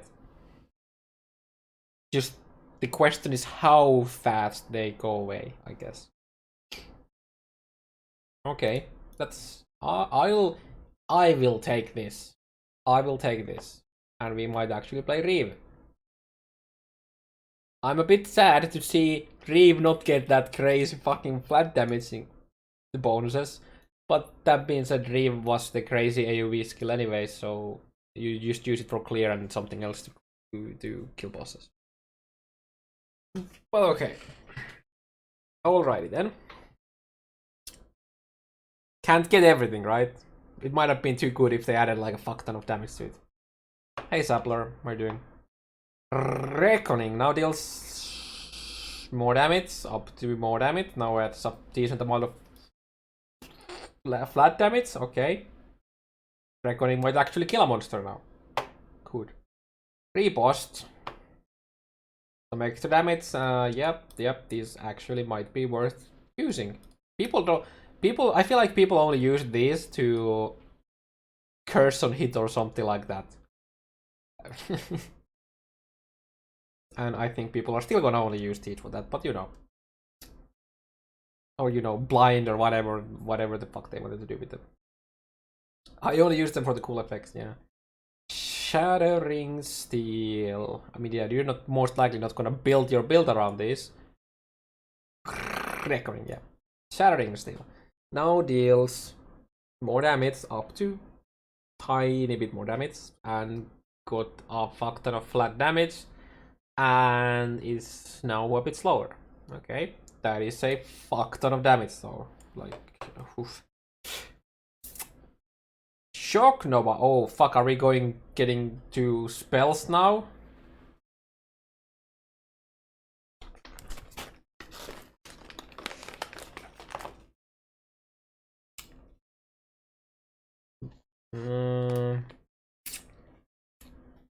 The ring now deals 50% less damage.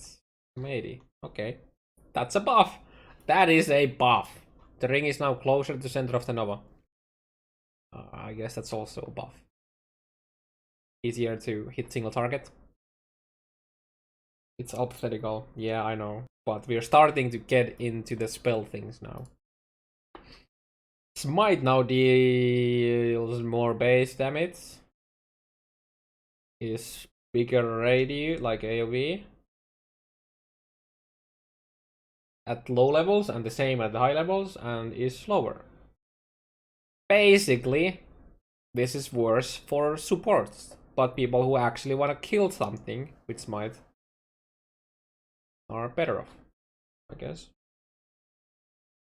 Spells later in the alpha are confirmed. I mean, we haven't really seen,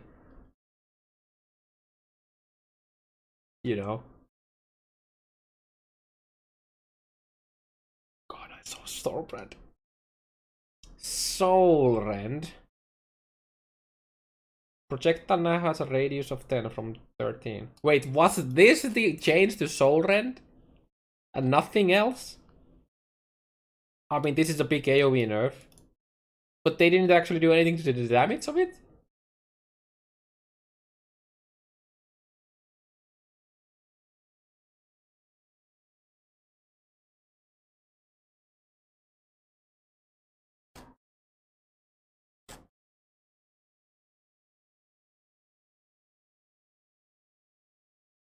Okay, guys, Winter Orb and Stormbrand might actually live.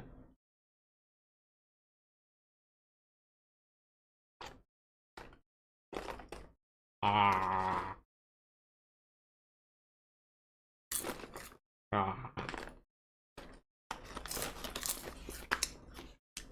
Okay, let's see. Spectral Shield Throw. Octavian's baby. Now gets more base offhand critical damage. Quite a bit more, actually. Fires more projectiles on shield impact as the skill levels up to 13 from 8. Ooh, so more AoE. Has a base offhand attack time of 0.7 from 0.65 down to 6. Okay. So it's faster, okay. And they added the base damage to it.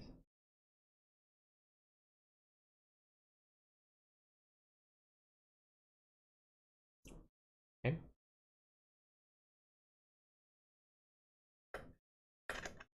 Not sure if that's gonna make it viable.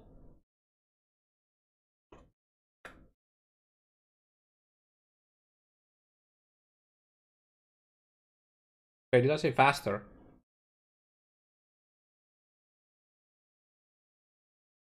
My bad. I was just looking at the soul rent still.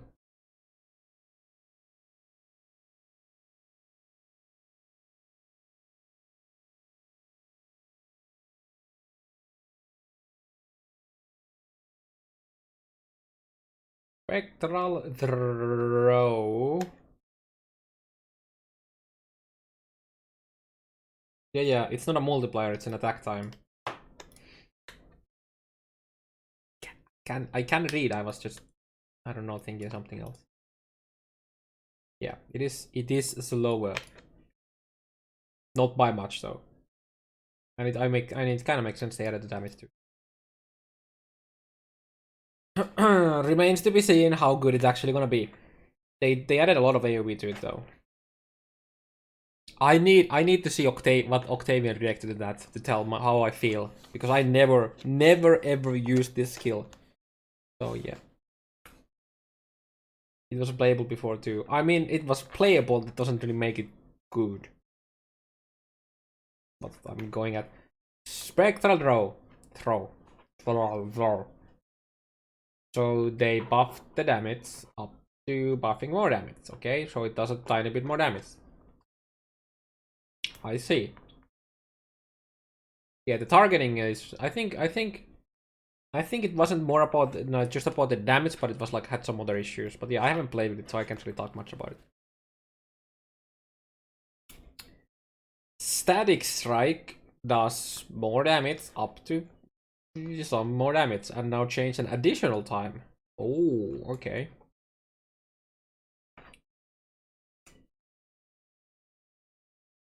Alright. Stormbrand now has a cast time of 0.75 from 65, so takes you longer to cast it. Activates every 0.6 seconds from 0.5. Has 10% smaller base radius of AoE for dealing damage. Who the fuck gives? You just link it with chain, it's fine. Multiple Stormbrands can no longer shotgun. Oh, fuck. Multiple Stormbrands can no longer shotgun enemies with their overlapping AoE. Now deals tiny bit more damage, up to doesn't fucking matter how much extra damage. I mean, I guess. Oh shit. Now does 80% more to the branded enemy, up to 130 from 50 at all. I mean, I guess it does a tiny bit more single. Oh no, I can't even say that because of this. Oh my god, they removed the overlap. Oh.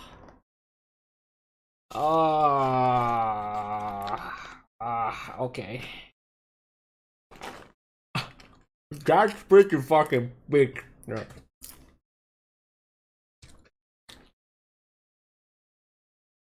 Rolling Twinder your map was actually a crazy buff to Stormbrand damage.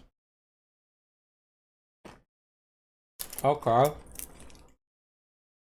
I mean, I think from what it looks like, it's still gonna be fine for leveling, for sure.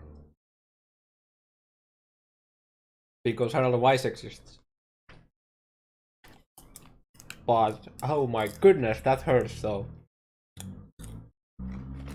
That makes killing blue packs so much slower. Like, trash dies immediately, like, white mobs die immediately. But killing blue packs? Oof. Are you saying Herald of Ice is not balanced? Honestly, Herald of Ice is the thing that needs the biggest nerf, if anything. Like, nerfing Winter Orb doesn't matter because Herald of Ice exists.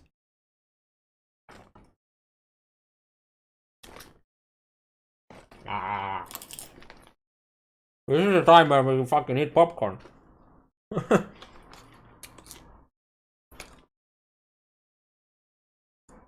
Thunder now deals more damage. Up to more damage. Now has an effective length of 60 units. Yes, let's go. I'm ready. Has attack speed multiplier of 75, so it attacks a tiny bit slower, does more damage, and is longer. Yo, we can play Thunder. It has range again. God fucking damn it, yes. Thunderclad is back. Let's go.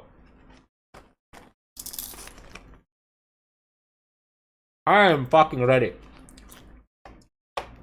Back from the grave.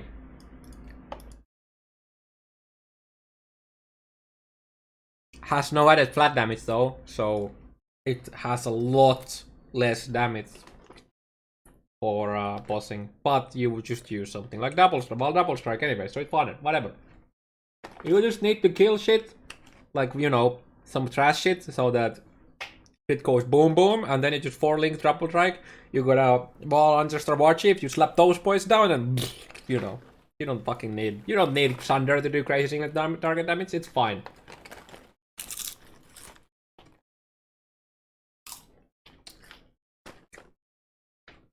Nobody will play Thunder. I don't know about that. Some people will at least test it, that's for sure. Like, Glad Thunder doesn't sound too bad. Boom booms, let's go. At least for solo cell phone clearing. Because corporate explosions are broken. But then again, there might be other skills that give you a decent amount of AoE anyways, and you can still use that. Like, for example, Jug might be... not Jug, Earthquake might be fine over Thunder, for example. So this remains to be seen, but like this change, it's pretty good.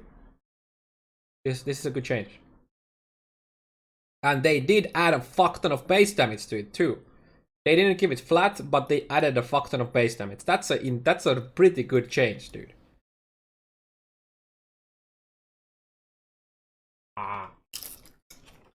When it comes to increasing your damage from flat gains from elsewhere. Like, I feel like people miss... no, not miss, but undervalue how much flat damage you can get from your rings, for example. And this is good for that.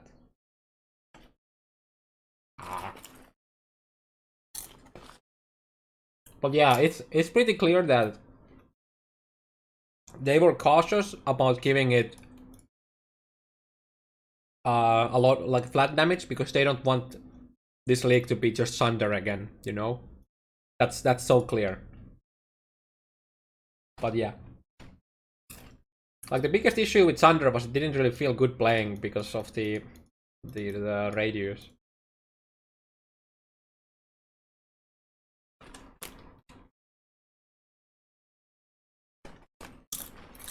What's next? Sweep. Now deals a lot more damage at low levels, up to even more damage at the high levels. I see. Now gets a fuck ton of physical damage. Always knock enemies back. And hits a bit slower.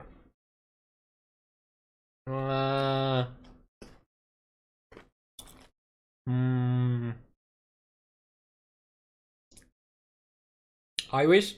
The biggest issue with sweep is that you knock enemies back from the AoE sometimes, and then it just feels bad.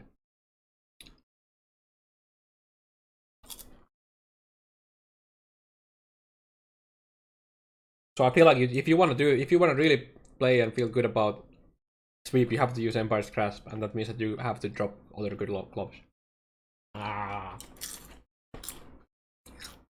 Tectonic Slam. Now deals base damage 170 up to a bit more again. Okay, the length of the primary fissure is now bigger. The length of the secondary fissure is now smaller. The width of the secondary fissure is now Oh, they nerfed the AoE a tiny bit on those parts. Now has a less attack speed multiplier. Tectonic Slam is gonna be good still. It's fine. Honestly, I think people who honestly Tectonic Slam is gonna be fine. Yeah. It's clear though that they are scared of adding flat damage to the melee abilities that people likes to use or already use, like Tectonic and then Thunder. But Tectonic is really good still, yeah.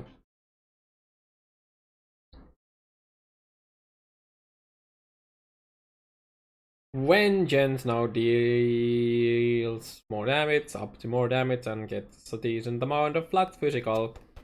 That's about it. The melee ability to hit the whole screen. I mean, Thunder doesn't really hit the whole screen, even with this buff.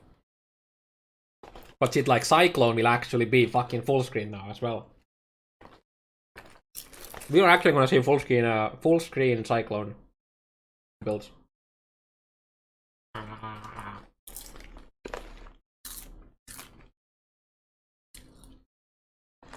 This popcorn is starting to be a bit more salty now. Good.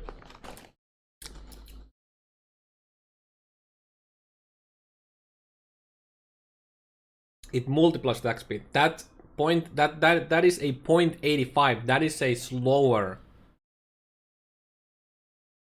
attack speed.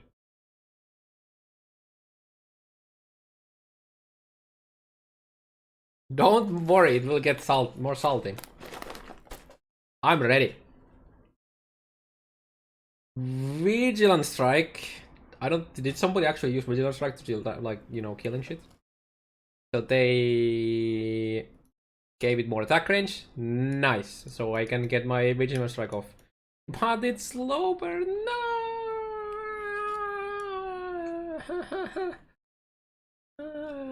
That means getting Vigilant Strike might actually be slower now. Like, you know, getting you Fortify on your builds that you just use Vigilant Strike to get Fortify with. But they gave it more range, which is good.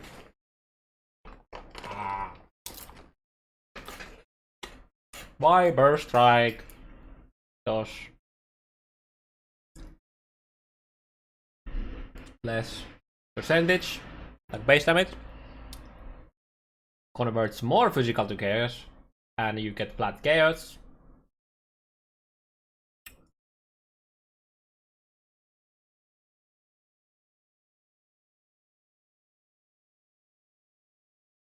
You can assume that you can shave off 10 to 15% animation time through canceling. Yeah, but that's okay. That's only if you either kill the monster or you know exactly when to cancel the animation. But yeah, eventually, yeah, sure.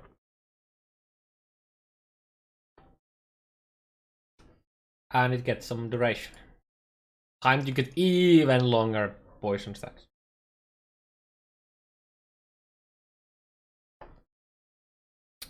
Now grants you a nearby allies. Less accuracy rating. So they just nerfed bar better, but they are making it easier to get the accuracy control. You know, maybe that doesn't matter that much. Warlord's Mark now allows you to leech life and mana from cursed enemy with attacks only. I don't like this change personally. How exactly attack speed multiplier works? If you have a 50% attack speed multiplier, that means that whatever attack speed you would have, you multiply by 0.05. So it makes it. And then if you had 200, then you double it. It's basically literally just more and less attack speed. But the multiplier comes from your skill gem.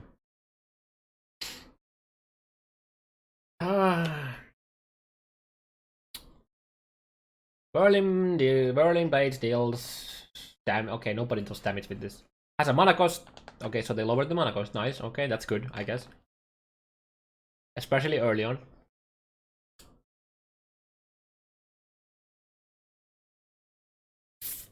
Wild Strike deals more damage, up to a bit more damage. Wait, they barely touched it. Interesting. I mean, I guess it has a good AoE when built properly, so I guess it's fine. Give me a second, I need a bit of salt in me before I read this. Ah.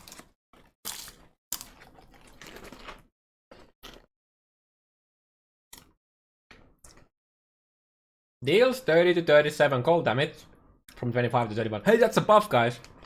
That's a buff. Up to 232 to 291. That's a buff. That's a buff, guys. That's a buff. Base duration is now 1.2 seconds from 0 base duration built in Solid stages. Okay.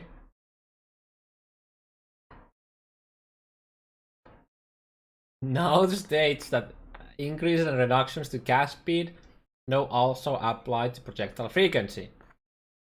Hey, imagine making the skill actually tell what it does and how it's changed. Now has a 20% reduced target acquisition range.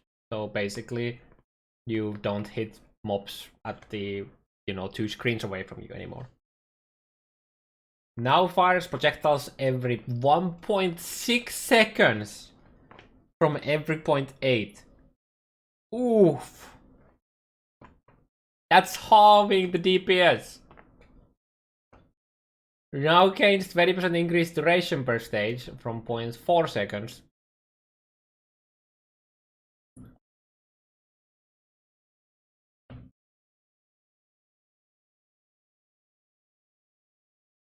So you get the base of 1.2 and you get 250% increased duration at 10 stages, which makes it last 3 point something.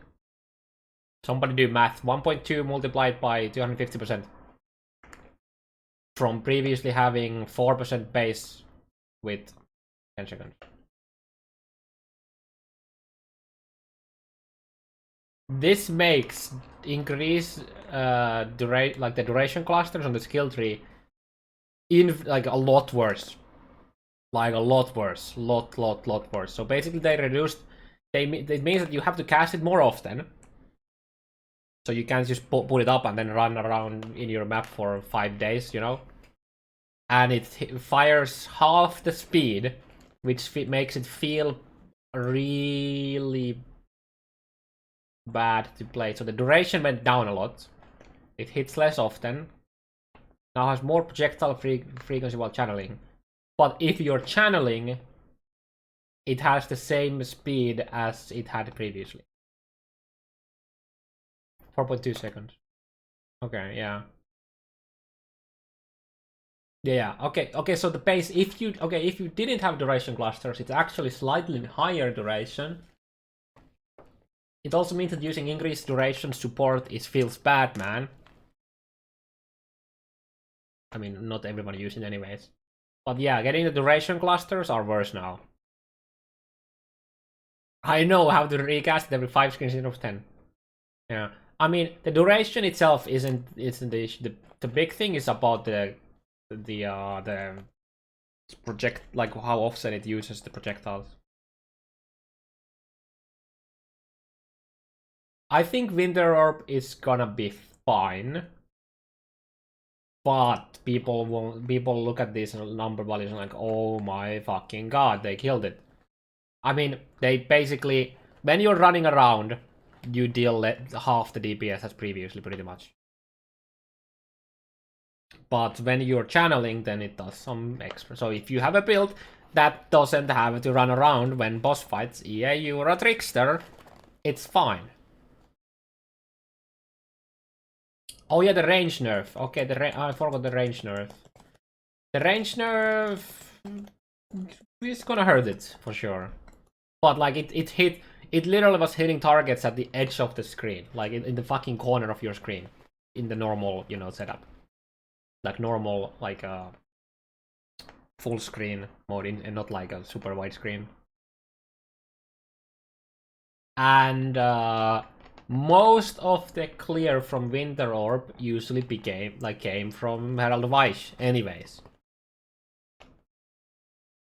But now shit might actually hit you now, and builds that have crazy movement speed will feel worse.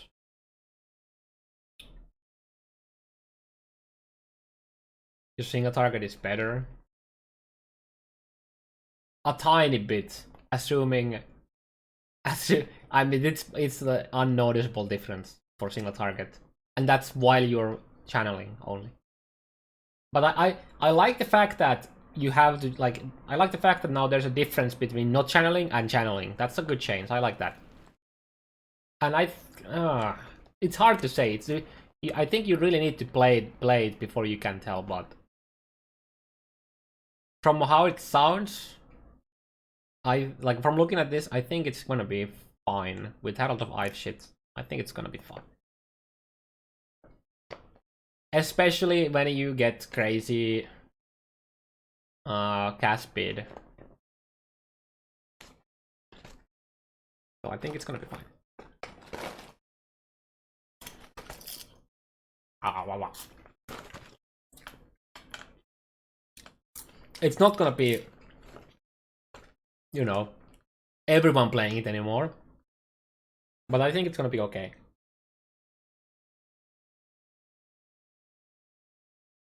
Alright. I was expecting to see a bigger nerf. It's the third bag of popcorn. Oh, wow. It's kind of like you kind of have to get Sorcerer's Vigil or Temp Chain yourself now for this stuff. I feel like because the increased duration clusters don't do shit anymore. It's gonna be weird. I don't know. It's hard to say. Oh, I still have like 2/3 left. It's fine. I'm managing my salt levels, you know?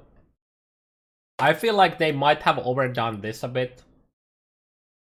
Personally. But we'll see. Wow, skill balance.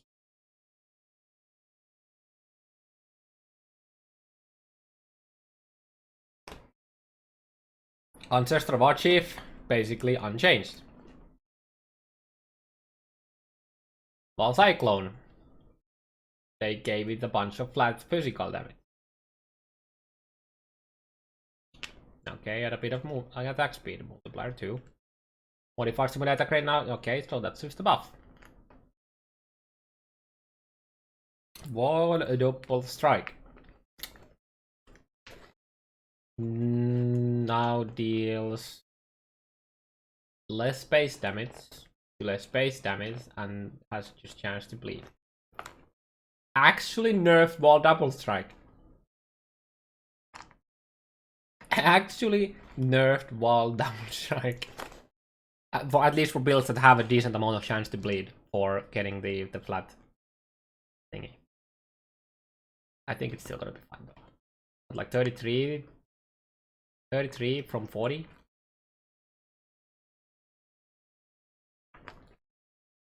Okay. Wall earthquake. Oh yeah, that was a thing. Completely forgot that existed.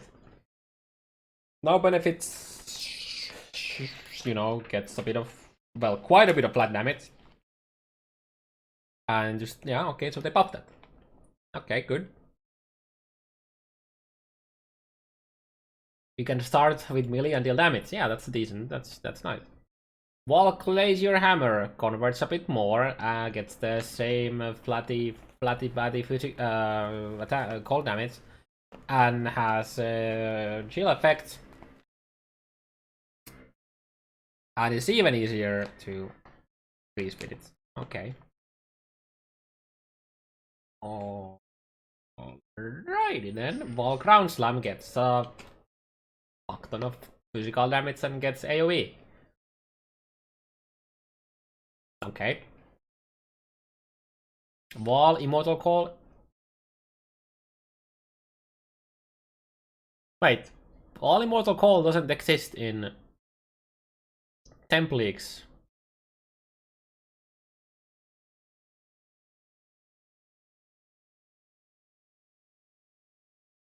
Are they adding it back? It can still no longer be obtained from drop. Oh yeah, okay. It's okay. So this is basically for the standard points.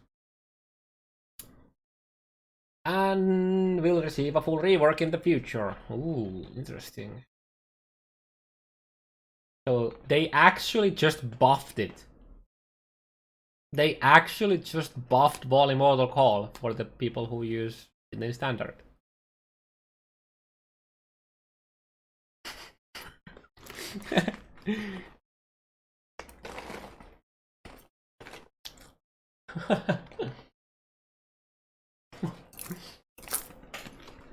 And the one person playing, yeah, it's still a buff. Wall Lightning Strike gets a fuck ton of extra damage. Some protection speed and damage, okay. Wall Molten Shell. Are they making it actually a usable skill again? Well, kind of us. Now has a base duration of 9 seconds from 5. Thank God. Grants more armor, especially at low levels. Creates a buff that can take damage equal to 60% of your armor. Causes 80% of damage from hits to be taken from the buff before your life or energy shield. Now causes 80% of damage from hits to be taken from the buff before your life or energy shield. Okay. Now reflects a portion of the damage taken from the buff as fire damage every second. Until the buff expires or is depleted.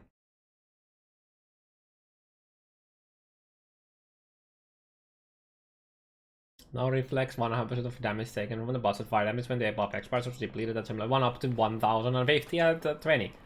Has a cooldown. Not like it really matters that much.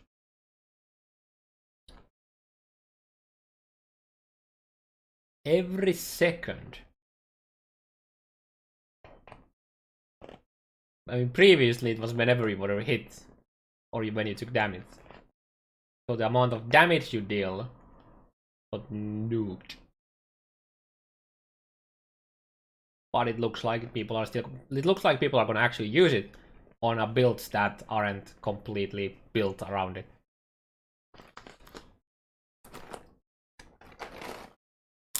Okay.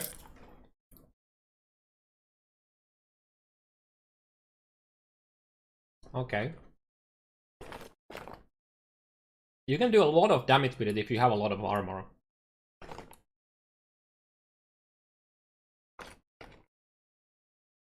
That's actually very good for a high armor build. I still have 7 keypoints? God damn it! Don't remind me! Don't remind me of that, okay? God fucking damn. You're making me salty. I'm just like thinking about all the cool skills we have. I wanna use, but we can't because we don't have room for them. Stop it.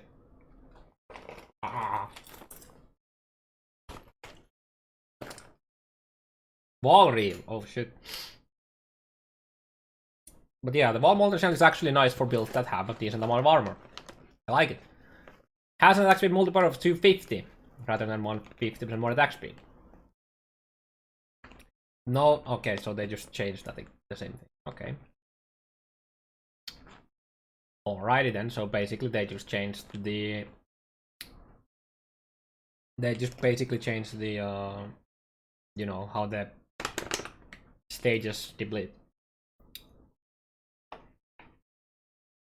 Support gem reworks. Melee splash now supports strikes.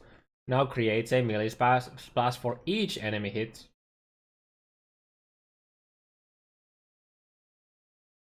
Meaning if you strike attacks hits multiple enemies, they can also each hit each other with their overlapping splashes. Now deals 50% less damage with the splash at gem level 1 up to 41. Now gains more melee splash area as it levels up to 57 at 20. Has a lower multiplier. How the fuck does this work with SRS? Is my question.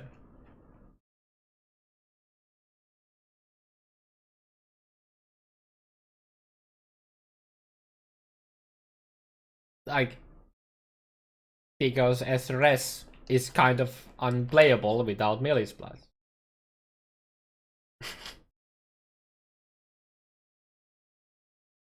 Because there was no mention at all about SRS in the patch notes so far.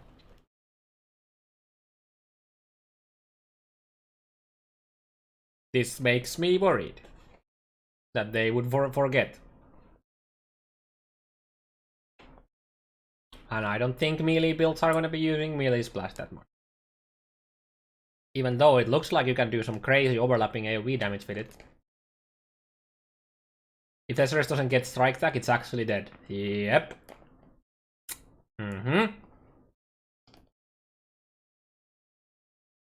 mean, you can only use it as a single target skill, like single target minion, while having like a Spectres doing some clearing. Oh god, Spectres and Wrathpit. I wanna scroll down right now to the unique section. I wanna see what they did to Wrathpit, because there's no way Wrathpit goes live like it was teased. No fucking way. Multi-strike. Now grants supported skill 35% more attack speed from 75 up to 44 from 94.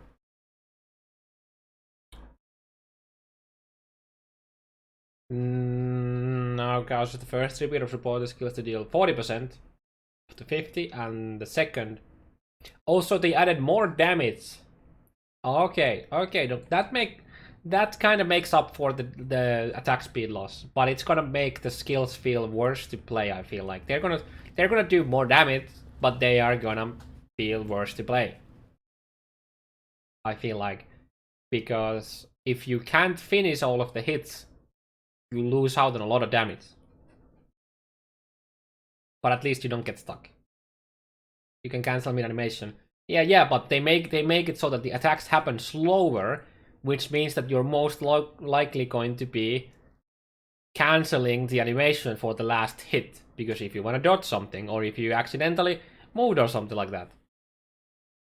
So I actually think this might make multi-strike feel worse to play with.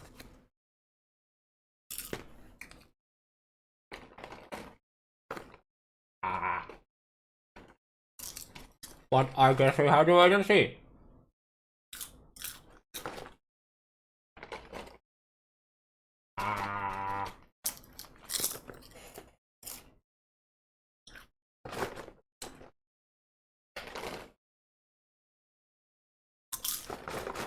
I have like half of this ready. It's fine. It's fine, boys.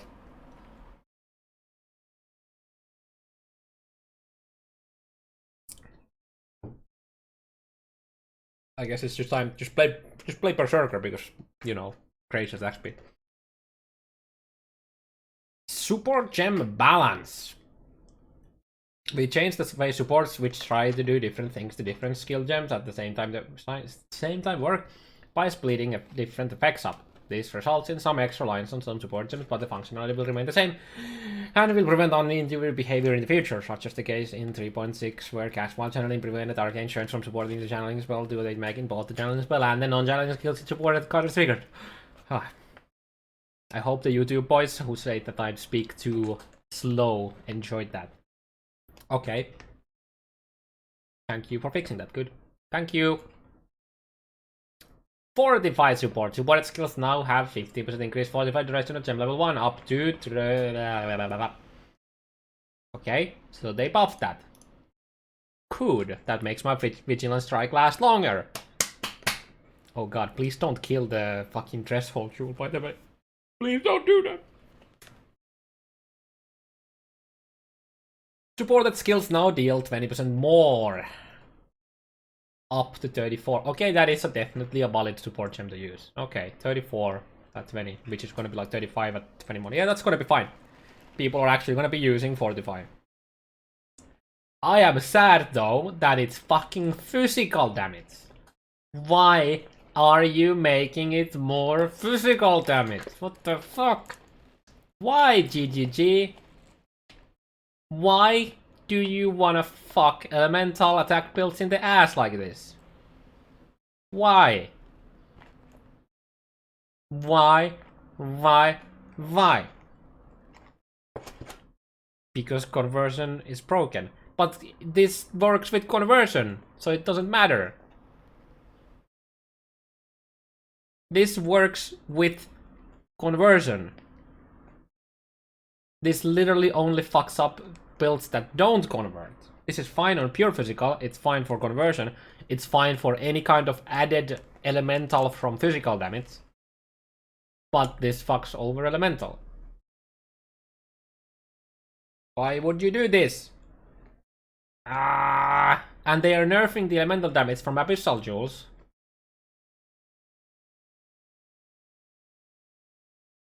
I mean, they're adding it to weapons like higher base, like tiers, but like they literally add flat elemental damage to some skills, and then they make this fucking more physical damage. Why would a melee build that does physical damage deserve to get more damage from Fortify, but elemental damage build who does damage from the exact same range not get it? Why? The fuck would you do this? Why?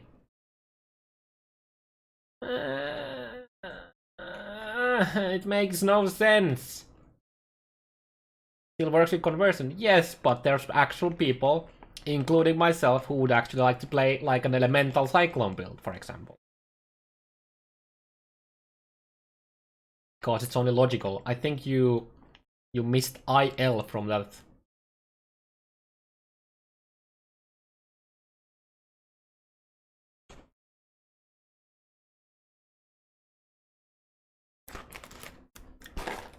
I need salt.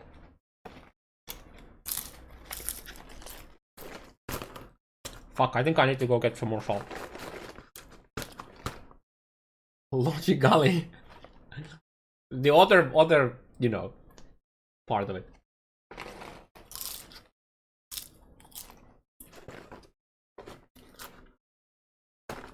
Fuck me.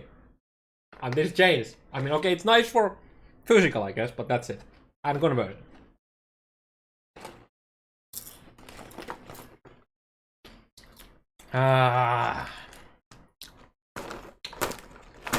Actually mad, by the way. Actually fucking mad. Oh no, wait. See, multi-strike is more damage. Not physical damage, but then fucking Fortify doesn't get it.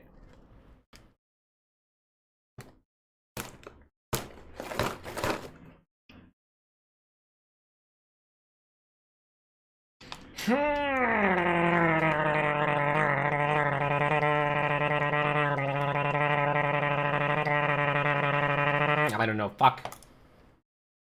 Fucking change it. Also, another thing that pisses me off is dual wielding is more attack physical damage. Why? Why? Why? Don't do this to us. Justice for elemental attack melee builds, okay? We want justice for them too.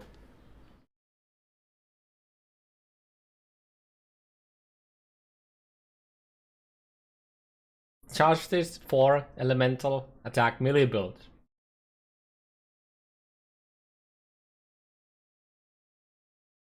I'm getting my shows and leaving. Maybe I need to put socks on and put a, you know.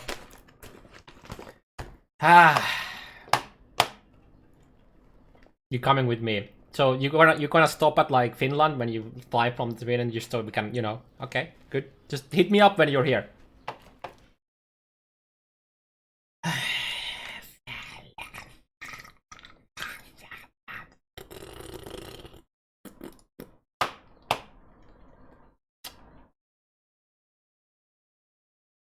You're not Russian? I am whatever you want me to be.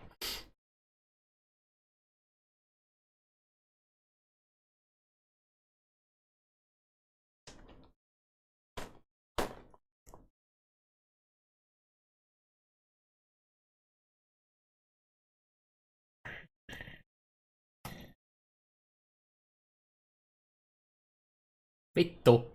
Why do you do this? Actually mad. Actually fucking mad.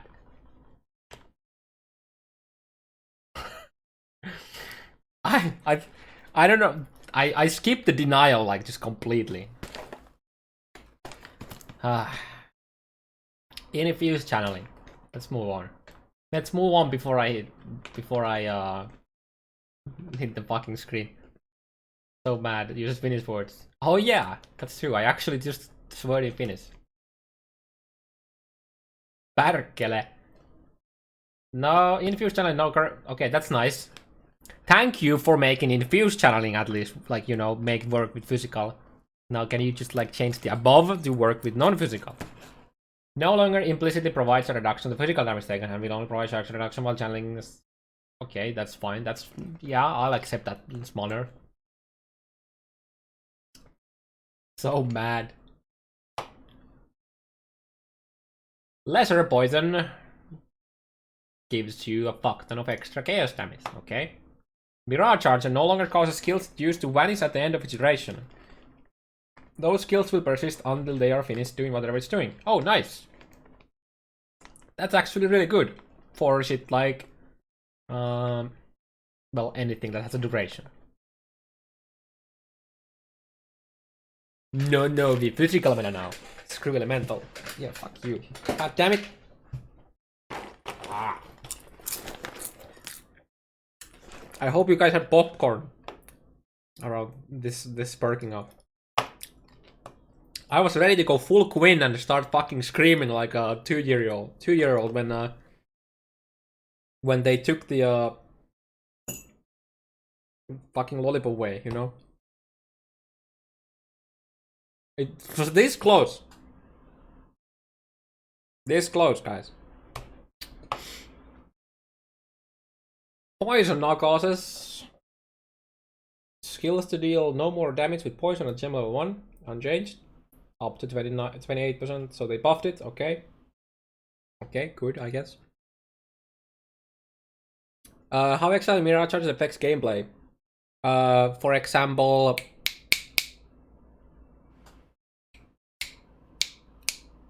this one damage over time skill that I don't remember the name of that people use. Toxic Rain, thank you. Caustic Arrow. Ice Shots, Ground Effect, whatever fucking thing. You know, all of that. If you have a burning arrow that creates a burning, you know, ground shit, that too. For example. That's really nice for Cold Snap, but Cold Snap you don't use Cold Snap with the Mirage Charge. But it's really nice for Toxic Rain, yeah. Rootless now causes Rootless Pulse with support skills to deal 75%, unchanged up to 130. Okay, so quite a bit more. Okay, good, nice, yep. Causes Rootless Blows with support skills to deal. Hey, this is an SRS buff, boys. That's what it needed. Fuck. I wanna know what happened to Melee Splash. Now causes Rootless Blows with support skills to deal more unchanged. Wait, what? Oh, with bleeding. Okay, yeah. I was like, is this line same twice? Summon Phantasm on kill. Rename to Summon Phantasm. Oh yeah, makes sense because now you can get, you know, without killing. Yeah, makes sense. For a moment I was like, oh god, they're making it not do all the cool interactions anymore. Passive 3 balance. Okay, that's actually not that much. I was expecting like a sea of fuck ton of shit. We've added a lot of new passives to the passive 3 in this patch rather than list. Oh shit, so they're not listing them? Okay, so it actually is like a crazy amount. Rather than list out what each of the dozens of the new passive contains, we listed out the cluster notable names below. We also changed virtually every weapon cluster to some degree. To examine these changes in detail, please keep an eye out in the community for passive tree tools once we give the passive tree out.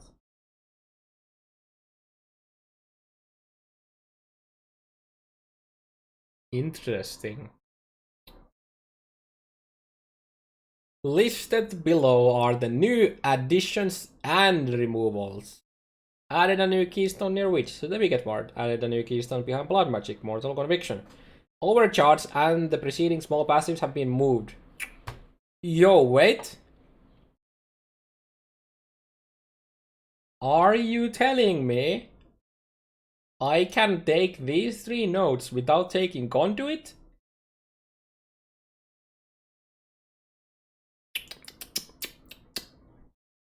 Where is this cluster? Where is this cluster? Oh yeah, dude, it's updating. Yo, yo, yo, yo.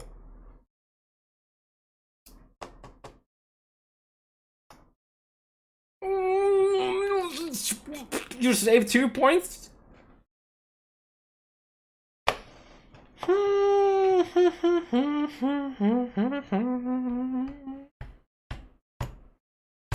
Nice.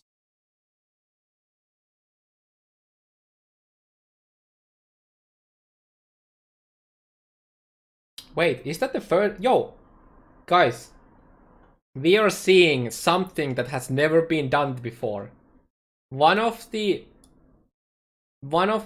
small nodes that are next to jewel slots are having a node next to it. This has nothing.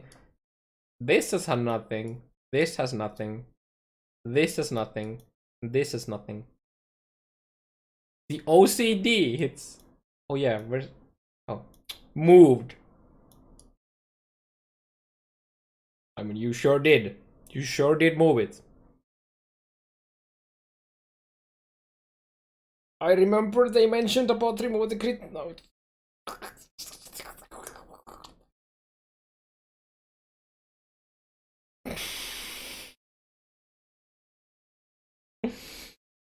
Oh my god.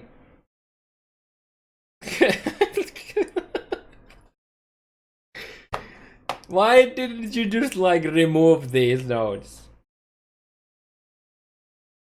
Oh my god. I mean, I guess you get a tiny bit of accuracy rating from there if you use it there, but oh my god, they are just... Like, I would have actually rather seen them delete Unnatural Instinct over changing these nodes. Because the actual Scion builds could take these.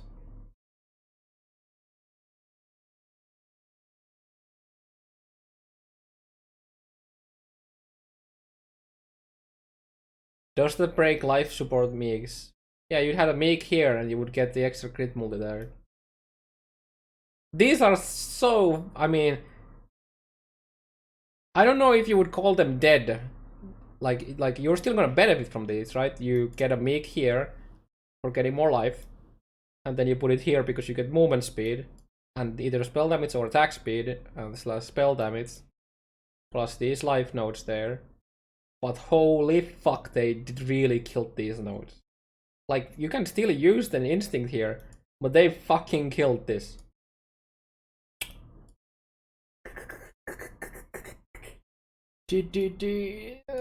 Fuck.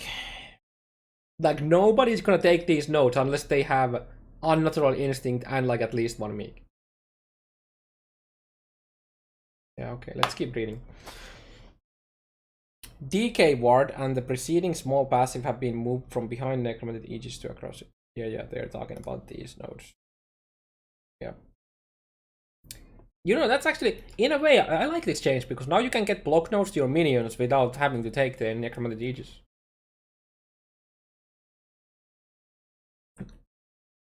The inspiration notable and preceding small passages behind minor map have been removed.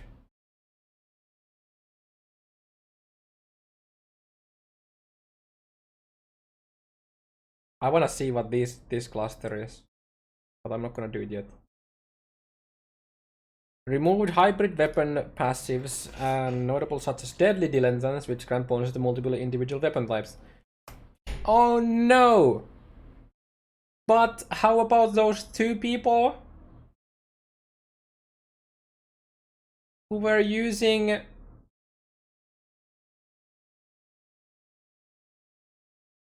is it Varunastra? No.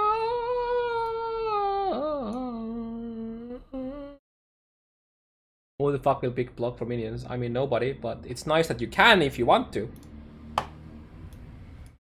And I mean there are some shields that get benefit from blocking.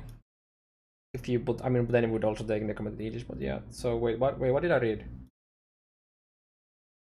Yeah. Reduce the amount of increased energy shield granted by early witch passives.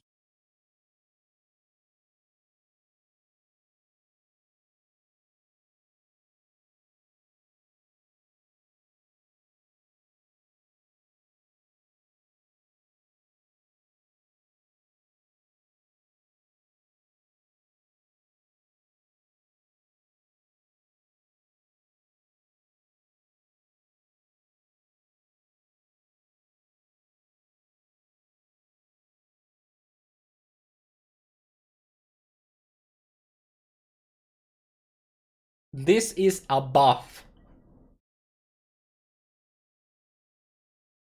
to solo self-fund CI melee challenges.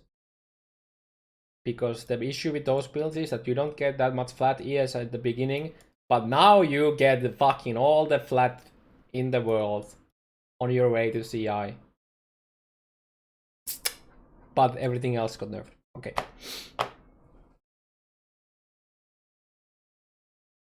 CI melee challenge. Yeah, those builds got buffed.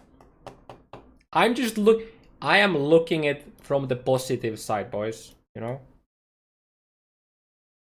Oh my god.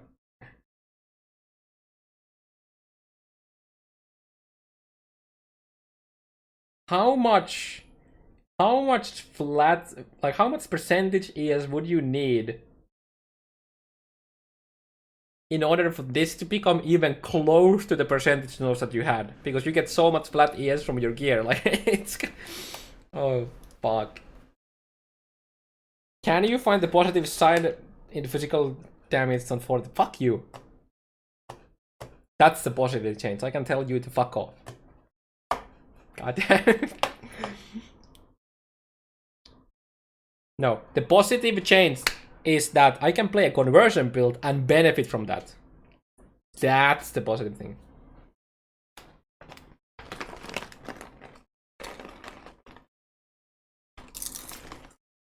Dude, I took the popcorn because I wanted to laugh and eat popcorn, reading these changes, knowing that people are salty, but I'm salty myself because of the fucking fortify change. Fuck me.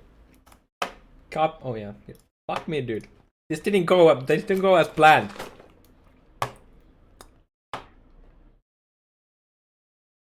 I mean, okay, to be honest, most of the changes so far, I'm just like, let's go fucking kill all of them. But that fortify thing, that hit in a sore spot. That hit in a sore spot, that's for sure.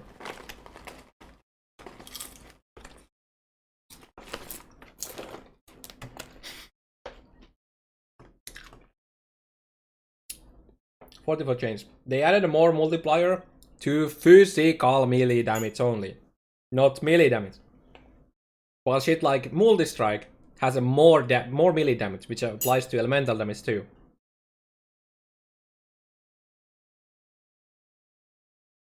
Yeah, I think you mean the Bakelast line hit a sore spot. Wait, what? Oh yeah, dude. Oh shit, they mentioned Bakelast. Wait, did they actually mention Bakelast by name? Yo, they did. Yeah. They told me Claw Viper Strike. Oh yeah, dude. Oh no. I completely forgot about that. They basically just gave it flat chaos damage. Right? They just gave it flat chaos damage.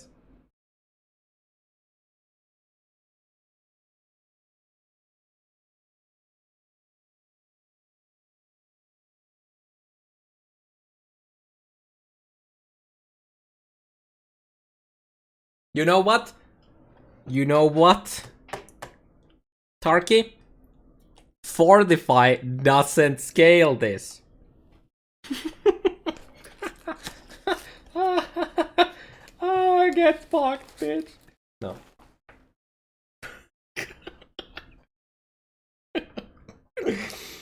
Oh, oh, fuck, too far. So dumb. And then they add flat elemental damage to some of the skills, and then they make Fortify not scale that. Good fucking job at not making Fortify actually feel good for a lot of things.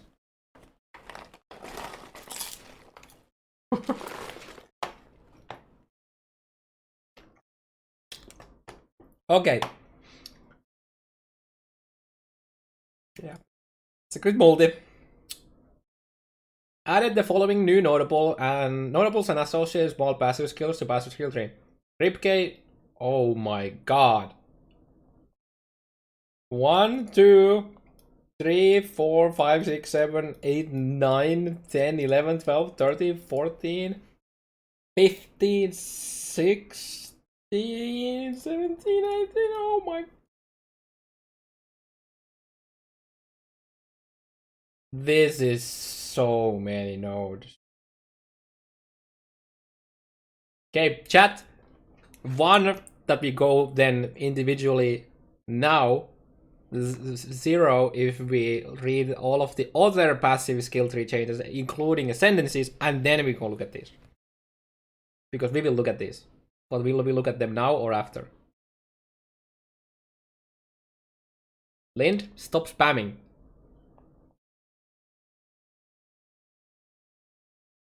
Yeah, okay, I think we're gonna read the ascendancy changes first. Yeah. Looks like most people are doing 0. Okay. Ascendancy balance. Our main focus during this patch was to ensure that the primary melee changes, those of the Marauder and Duelist, had the appropriate tools to keep up in the current metagame. Well, I can see that Jordan did. Give them so much damage that you know all to work.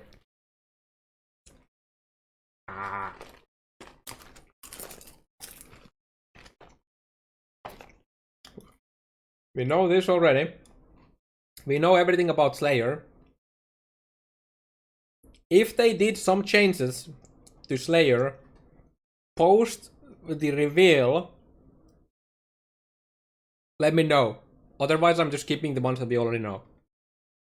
But if somebody actually went over all of this and double checked that all of these are the exact same as they were in the Ascendancy reveals, I'm just gonna skip over them, okay? Most of these are, this is just buff, fucking up, crazy amount of damage buff, you know, same, but they added a bit here, that's whatever. Juggernaut. Unyielding now grants 80% increased damage per charge instead of 5 and increased AoE. Okay, so it's actually pretty close to what I guessed. I was saying that they might make this a 10%, but they're not gonna make the AoE much bigger. Okay. I mean, Juggernaut is good. It's fine. It's still good. No, we saw that. We saw that. Occultist. Wicked Ward has been removed. While Bastion no longer requires any Ascendancy notables, it now grants 1% regen per second for each. So the same. Up to 10%! Oh!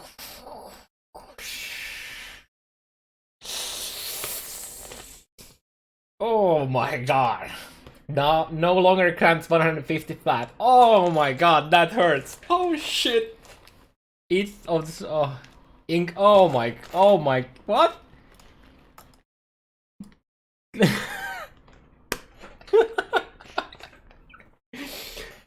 The fuck?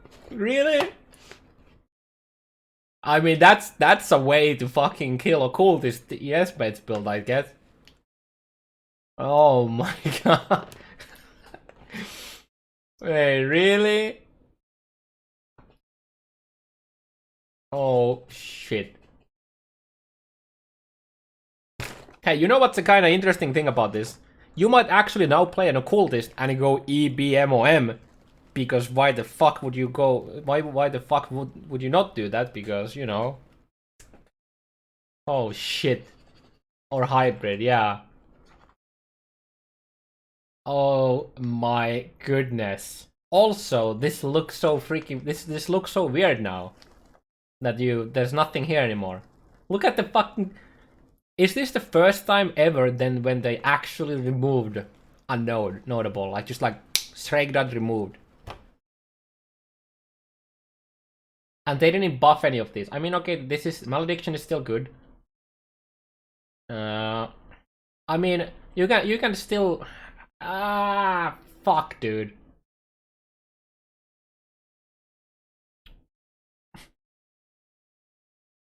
I mean, hey, maybe somebody's gonna take Forbidden Powder now that you don't have this craziness anymore. The finger snap is pretty fucking accurate, yeah. Hey, Thanos, I heard you like snapping your fingers. I have an occultist here. Hey, gone. Oh shit. Oh fuck. What would you take as an ED occultist? I would just do Trickster. Oh, never mind. Actually, need to read the Trickster first. Elementalist. Speaking of fruit, no longer causes elemental ailments from your skills to spread to other nearby enemies. Shocks from your hit zones increase taken by 15%. I mean, okay, that's still fine. But the prolif, oh.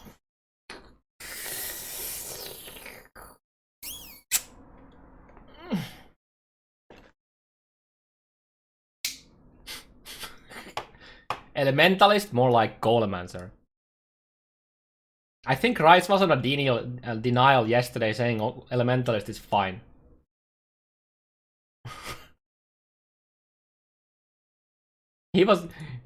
Rice was defending Elementalist being fine yesterday.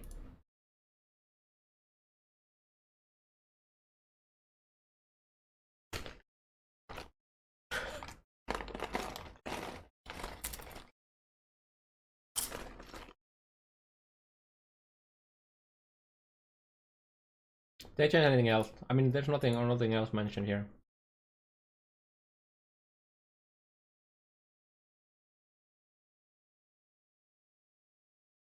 Okay. Guardian. Each of the small passives on the Guardian Ascendancy 3 now grant 5% energy shield from 6. Oh no! They nerfed my Guardian. Oh yeah, they actually removed all of the mana nodes, right? This is not the mana node. Okay, this gives a decent amount. Gives a decent amount of mana, but you lost a lot of flat mana. God damn. I mean, it makes sense though. Removing these nodes was fine, I think, because they were insanely powerful on, especially on early game, like early game. Okay, Guardian is fine. Guardian is fine. At least from what I've seen so far, Guardian is fine. But there might be something else that I'm not aware of yet. So yeah, let's keep going. Trickster. Ghost and no causes you to gain a ghost shot every 2 seconds. Okay, that's fine. Escape Artist now grants 10% chance to dodge hits from spells. Oh, they didn't mention this previously. Okay, that hurts a bit. But it's, you know, okay, 20% was a bit too much, I think. And 6% increased attack speed from 12. Okay, so you lost 18% attack and cast speed. Each of the small passives on the Trickster now grants 5% increase energy shield from 8, so you lost a bit of increase. You lost a bit of ES, but you gain more evasion.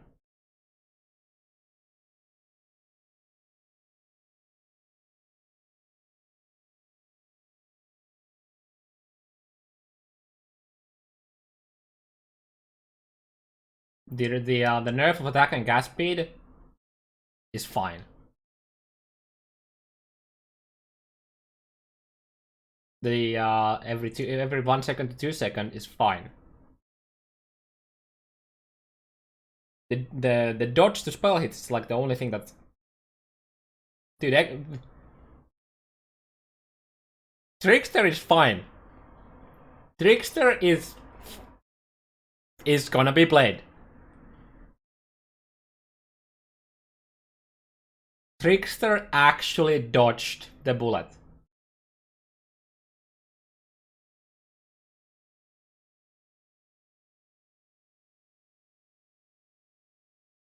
Two seconds is totally fine. Especially when you get some proper evasion going.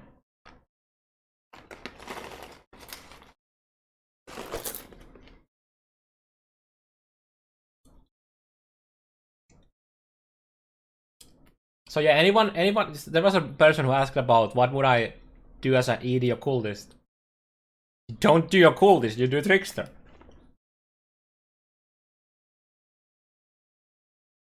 Especially because occultist is kind of a gun now. Or like, you know, like high ES shit. So yeah. Trickster master race.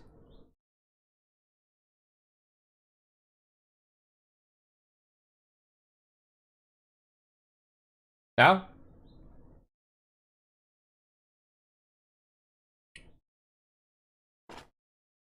And you can shield shot me once. Yeah, right. That's nice.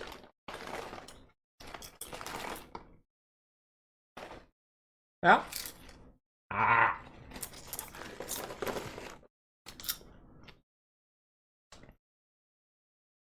I actually want to play a Trickster Scourge Arrow. Personally. You go for Escape Artist, then you go Sphinx Killer. And then probably Harness the Void. But the other things look so fucking good too.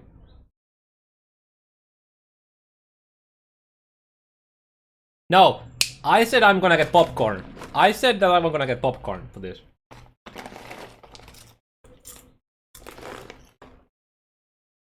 I just choose nerfs so it's not weaker. Oh no! Instead of one-shotting everything in the game, I might actually need to two-shot them instead. Oh no! What am I gonna do?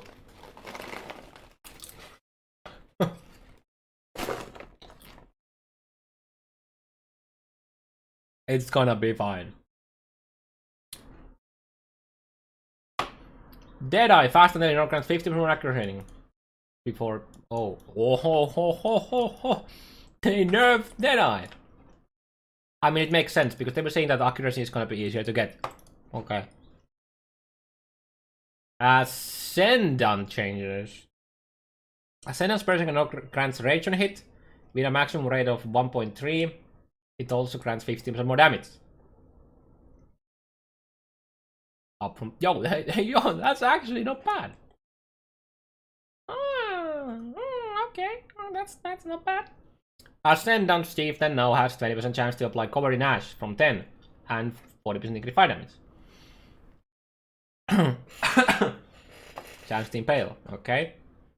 Clad no longer grants cause to pleasing, but instead it has 50% block, doesn't require another source of block, and 10% chance to blind on hit attacks, doesn't require the enemy to be bleeding. Okay, dude. Ascendant's Berserker looks actually decent. I mean, sure, you still get the 5% increased damage taken.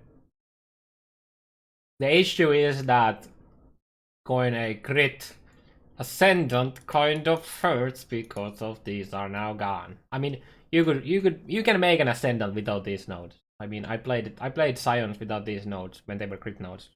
It's fine, but you know, the end game shit is kind of like okay.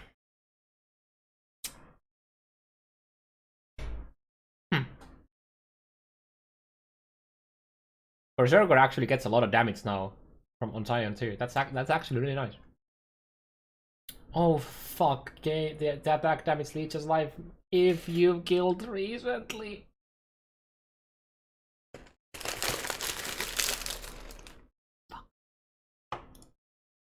I mean, not like it's gonna matter too much. Okay, what else? Item balance. Wait, okay. Are we gonna look at the rest of the skill tree now? Or are we just gonna finish up all of this first? Which one? Did we finish the patch notes and then go look at the... I think we're gonna finish the patch notes. It doesn't look like there's gonna be that much more stuff. Yeah, let's finish it and then we go look at the skill tree. Many low-level melee weapon base types have had their base attack speed raised. Okay, so that makes sense to lower the... like, give them a lower attack speed multiplier on the skills. Okay. And their damage lower to compensate. Okay. I mean, if we just need to hit fast enough, you know, to not feel shit. The following staves can no longer roll spell-based mods. Such as added damage for spells or increased spell damage. Their base attack speed have been slightly increased and their damage decreased to compensate. These changes affect all existing versions of the base types, though they will not affect what those items currently have. Also, some level requirements have changed, I guess. I mean, I guess it's a nice thing that whoever is writing these patch notes actually knows what you guys did.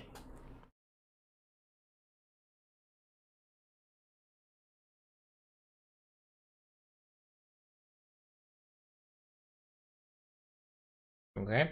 Anyway, here you go. Iron Staff, Cold Staff, Wall Staff, Military Staff, Turbulence Staff, Pole Staff, Maelstrom, and Judgment Staff.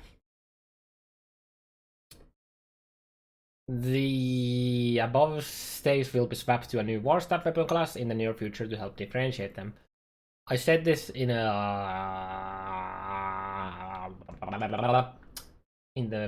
manifesto, you know, thing where we were watching that I really hope that the best, like the highest DPS, even if it's gonna be like 1 or 2% higher, are still from the bases that can roll all mods.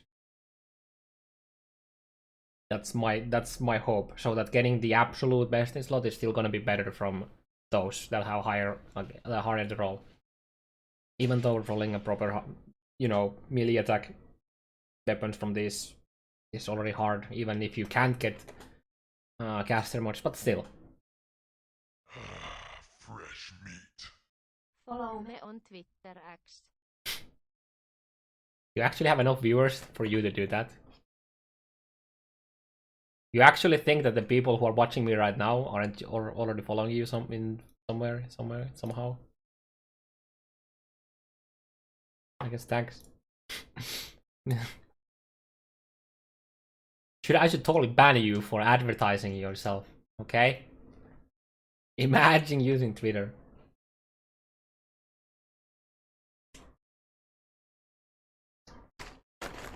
You better every new follower who just followed you on Twitter right now, you're gonna send them a PM and tweet at them to follow me on Twitter too, okay? Then it's fair, you know?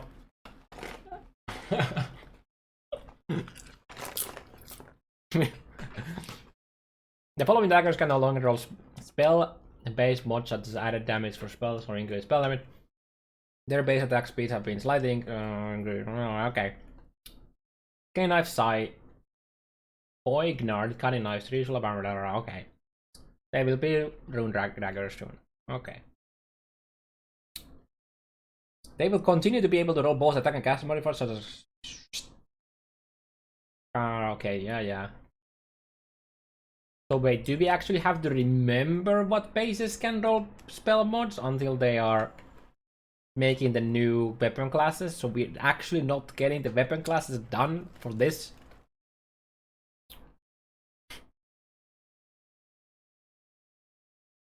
Really? I mean, let's be honest. Every person who uses a dagger for spellcasting is most usually a Chris, anyways, or Skeen. So it's fine. It's fine. It's fine.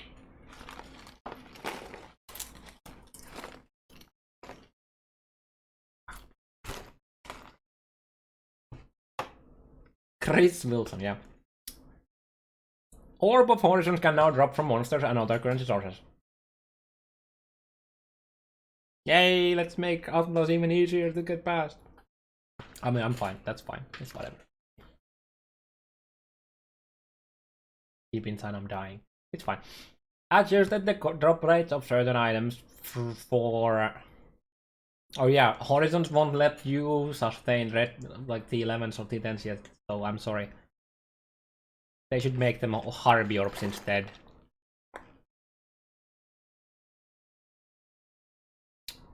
Necros use Cypher block.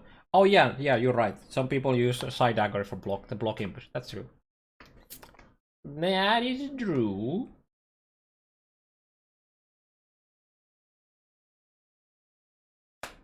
Wait. Sai is one of the ones that can't get?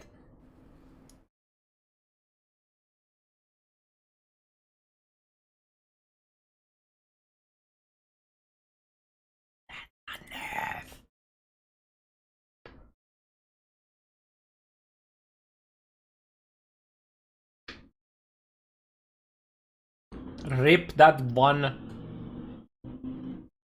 Or I mean, I guess you can. I wonder if you can still use just instances and I mean, you can still craft using master bench most likely, so it's gonna be fine. Gonna be fine. But still, Pepe hands.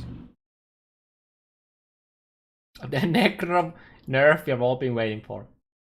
It was too powerful. Okay. Adjusted the drop rates of certain items for which there were many hunters.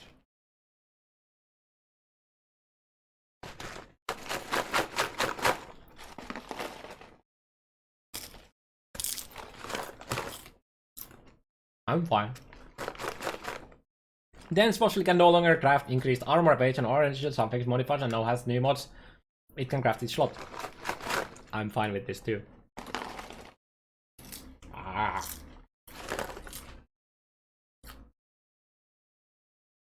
It's still gonna be good. The dense fossil modifier, dense fossil modifier, 50% increase of energy shield from body armor was incorrectly acting multiplicatively with other sources of increased energy shield. This has been fixed and affects all existing items with this modifier. How many leaks did it take you? What the fuck? Like, was it 3 leaks ago when this was introduced?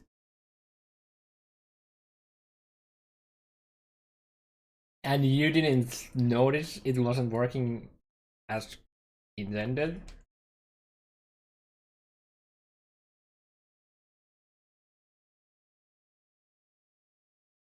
Okay. I mean, I don't have anything against the nerf, but it sounds weird that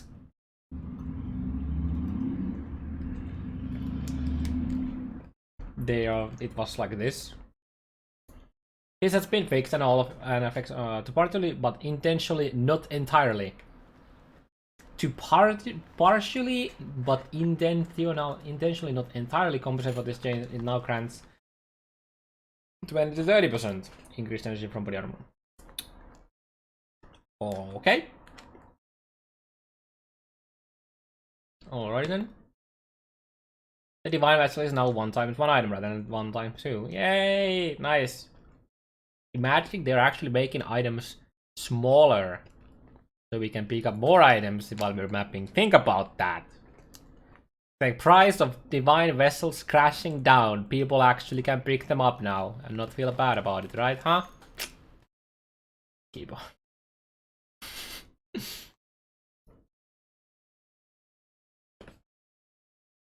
Perandus Scarabs can now cause Kadira Perandus to appear. Ooh. Gilded guarantees? That's a buff. Cadibro buffs. Interesting.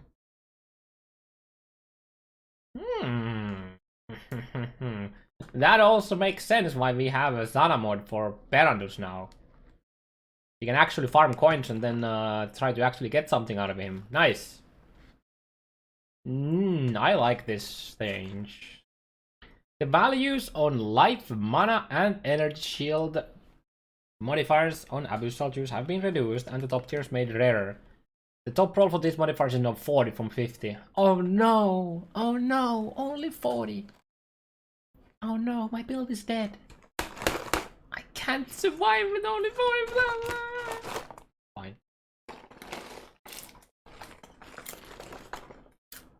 It's fine, guys.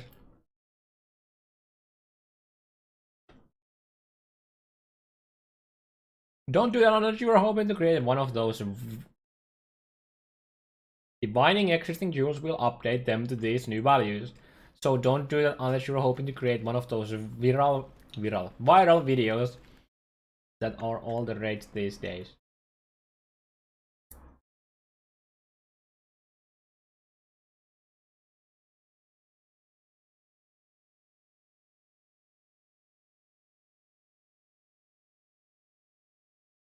Hehe.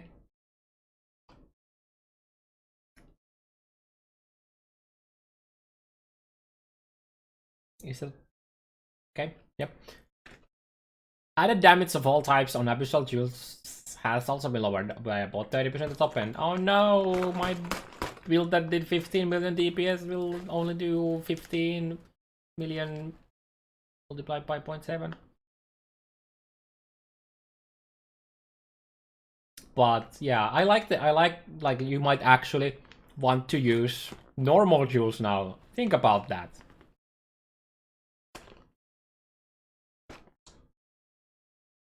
Just think about that.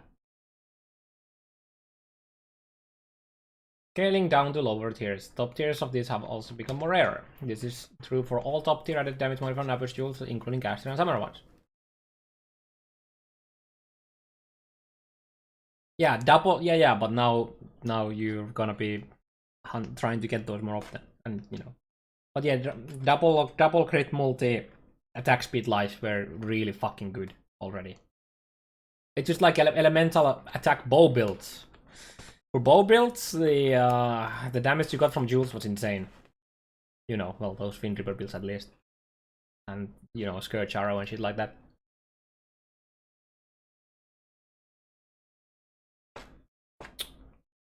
Including caster and summoner ones. Summoner nerfs, by the way, boys.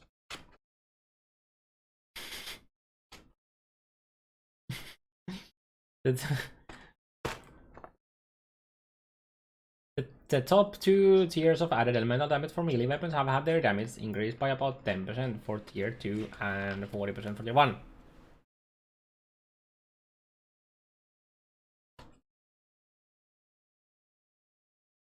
This GGG. This does not justify you not making Fortify affect elemental damage. Just saying. The top two tier, all added damage modifiers on two-handed weapons are now 160% of the values on, yeah, so they just do more damage. This takes any higher values at the top end in the account, even they okay, more damage from two-handed weapons. Added new top tier modifiers for added fire damage, added cold damage, and added lightning damage.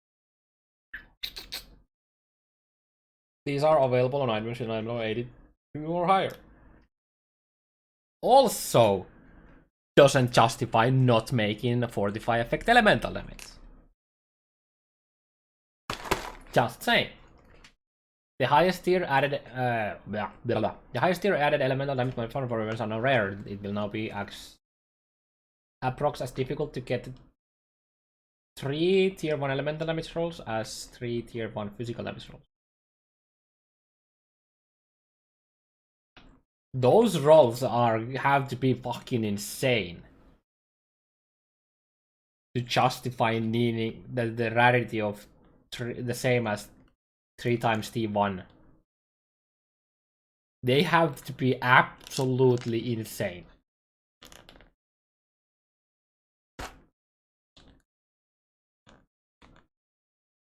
And the thing is, I feel like if you want to do early build, you kind of go for the sword, the Is it Betrayal Sword? Yes, the Betrayal Sword, yes. Whatever the fuck the name is this. Paradox, yeah, exactly. You can also use Frost Breath.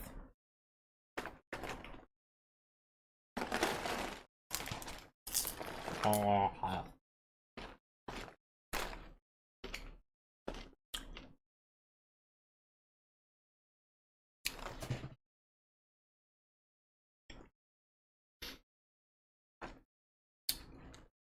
Weapon-specific increased physical damage modifiers on jewels now apply to all damage types.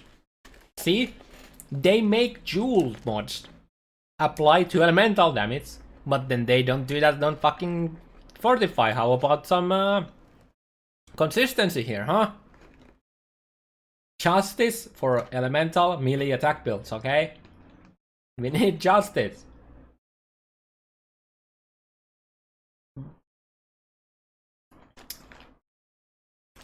Reduce the amount of energy shield granted by synthesized implicits on body armor, shields, helmets, gloves, and boots.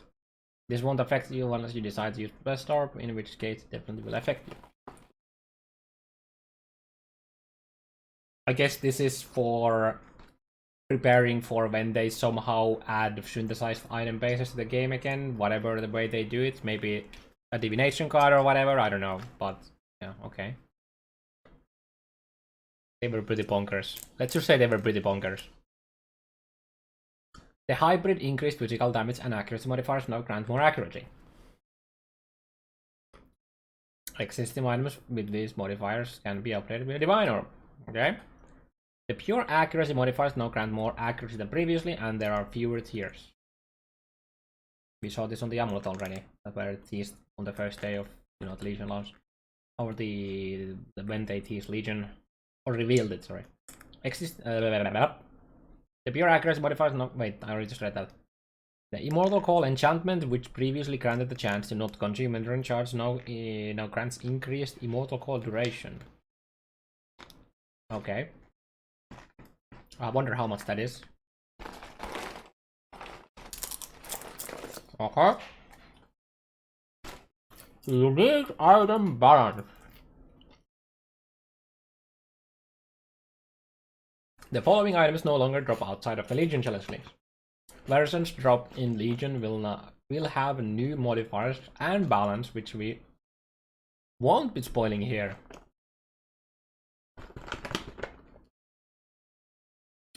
Barring changes that affect existing versions, which will be outlined below. Items are Wrathpit Globe, Pledge of Hands, Rebuke of the Wall, Comes Privacy, Ramyanga's Wisdom, Marohiergi. Ho ho ho ho ho ho. They're making Marohi actually good again. Arsenat's Gentle, Dark Scorn, Ali, Wolf's Protector, Sorrow of the Divine, Divinator's Honor Home, Linus Pause, and Malikar's Virtuous. Overwhelming Odds no longer grants increased area effect for cleave based on the number of nearby enemies, and now grants 1 radius for ears by nearby enemy up to +10. Holy fuck.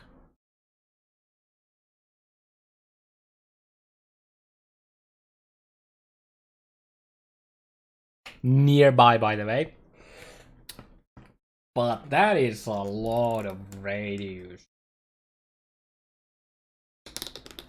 Ooh, okay. That's a big boy cleave AoE right there. Wonderful's Crafts now clearly states how damage dealt by exploding zombies is calculated. Note that this does not change the functionality. Oh, thanks. Good. What's nearby? Anywhere between here and then somewhere around 2 rooms, there. Fury's Truth now causes the precision to have 50% less mana restoration. Oh, okay. Oh, interesting.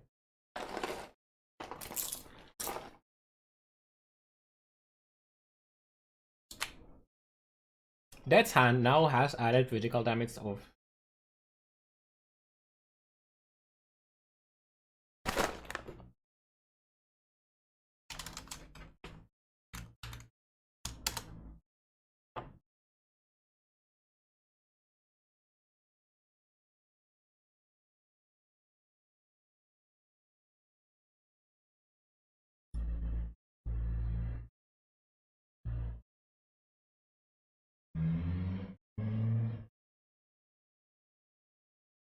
Is that supposed to be like a buff? Oh, now grants unholy might for 4 seconds on critical strike from up to 2. I mean, okay, I guess you get a tiny bit longer, but... Fuck? Nobody's gonna use this. I don't think so.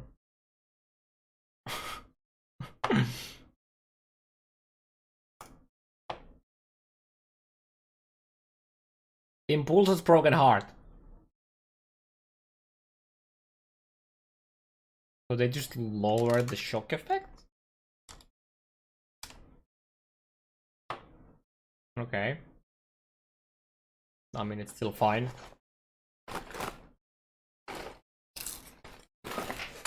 It's still fine. I mean, by fine, I mean OP. Even if Elemental is gone. You can actually use a Prolish gem and still be fine. At least for lower, like, not super high tier content. The Boom Boom is the OP shit on it.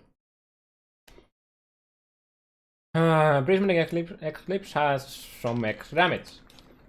I would really like if they just showed us how much it actually is. I don't have to do this. Like what the previous one was, sorry.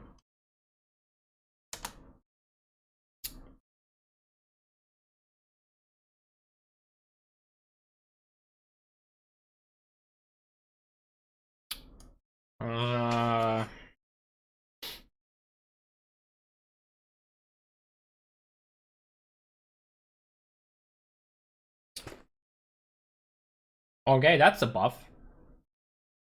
That's a buff. For sure.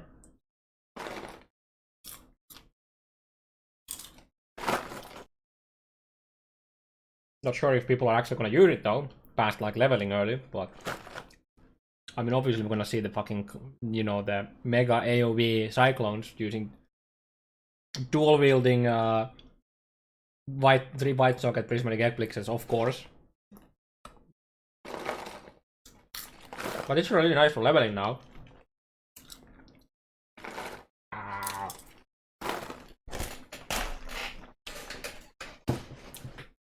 Rickball's charge. So they basically just gave it a bit of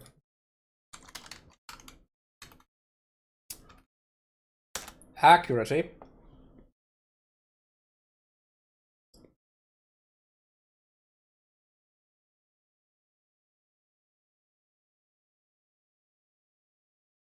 I guess, okay, good, nice for leveling, yeah, sure. They added some accuracy to Peregrine, not even gonna watch it, whatever. Infractem now has extra accuracy. Also, basically they just, all of this is they just added accuracy.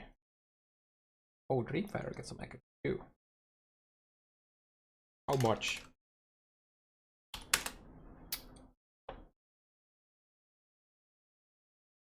Okay, like 50% more. Alrighty then. Wasp Nest got some. Malaga is similar. Newly dropped version will also have.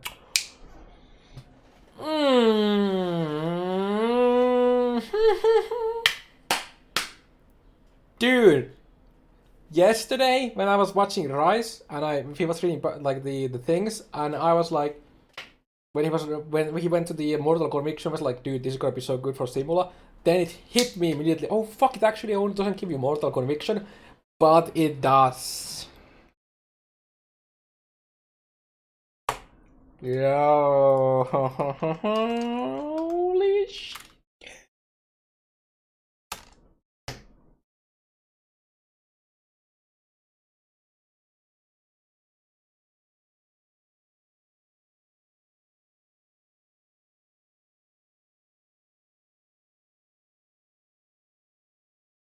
And you get a free hour of it this. And don't need to use the ring. This is pretty bog. Fucking champ. Just saying. If I get this, I will play a build. But Spirit didn't say anything about Faded one. I trust in GDG not being retarded and not adding it to the the upgraded one.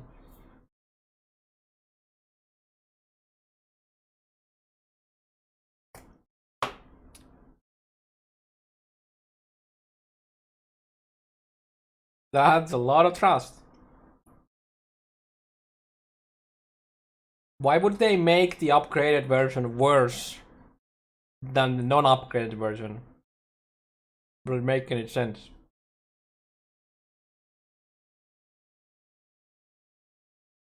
Yokohama's Fortress newly dropped version. Oh, ho, ho, ho, ho, ho, ho, ho. Okay, nice. ABEP's rates now at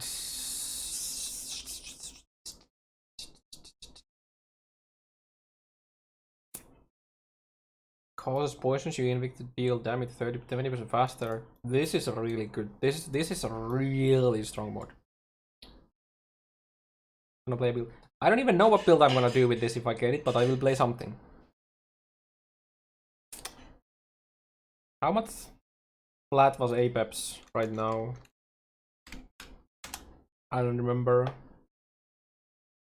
Holy shit, that is a lot of extra damage. From top, like if you get a perfect roll, that's only 170. And now you get fucking 200, 320? Oh shit, that's a decent amount. That's a decent amount. And then it also makes this, but I mean, most people are probably not gonna use it for poison. They're just using it for the flat chaos. Right Peak now has 45% increased attack speed to account for base type changes. Nah. You know, in case it's urgent your mana too quick. That is a valid argument. Dreadbeak now has. Oh, okay. They added some. Yeah, okay. Hedges.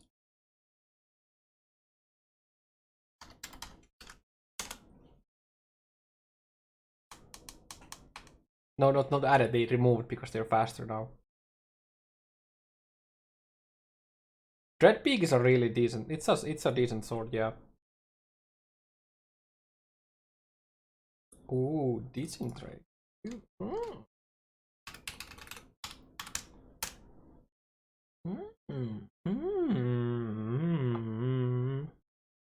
I wonder how much faster these are.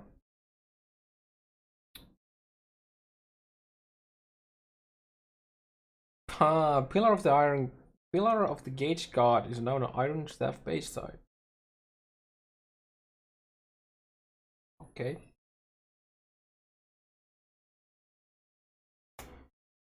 Changes to Legion theme, the uniques that are affecting items. Pledge of Hand is made better now. Rebuke of the Wall now has. This looks like a decent amount of numbers.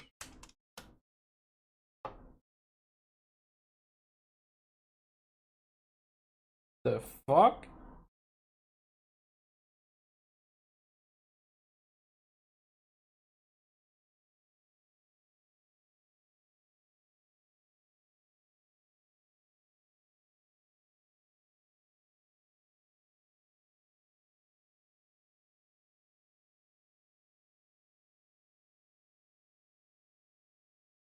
That's a damage, but we don't really know how much damage the proper rare weapons are gonna have with all of the early damage now, so it's hard to say. And this is a pretty slow base, so it's hard to say how good this will actually be, but these values look pretty good. Lavianga's Wisdom. I don't even remember what that is. Oh yeah, this one. Oh yeah, we've seen this already. Yeah. They just added more life and, you know. Can't wait to use a daily weapon with Fortify. God damn it. Can you guys stop reminding me of that, please? I'm just like I just got over it a while ago. I forgot it that change exists and now you bring it back. Marohi Ergi fixed a bug which prevented the mod from displaying. This is true. It was already there, like always there. What was it then? Wait, where are you? Marohi there. The mod grants minus 100 accuracy rating. Wait, there was a. What? I mean, I guess nobody. I mean, everyone had resolve technique, so it doesn't matter really. Where's the Marohi? Wait, why did it have a fucking invisible minus accuracy rating? You know how you know that people didn't use Marohi? It's because people didn't realize that it had that mod, and those few people who did use it had resolve technique at the time when they put it on. It's kind of funny.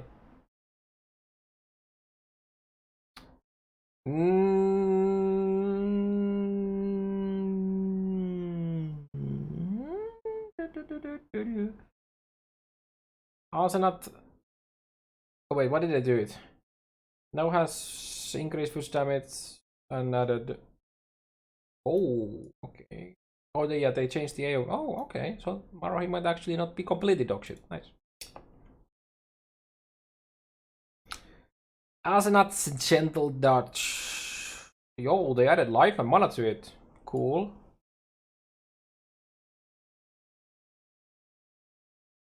Eight link. I'm not sure if they changed the ink AoE to be a pulverized on it, or if they just added that on top of it. Have we confirmation on that?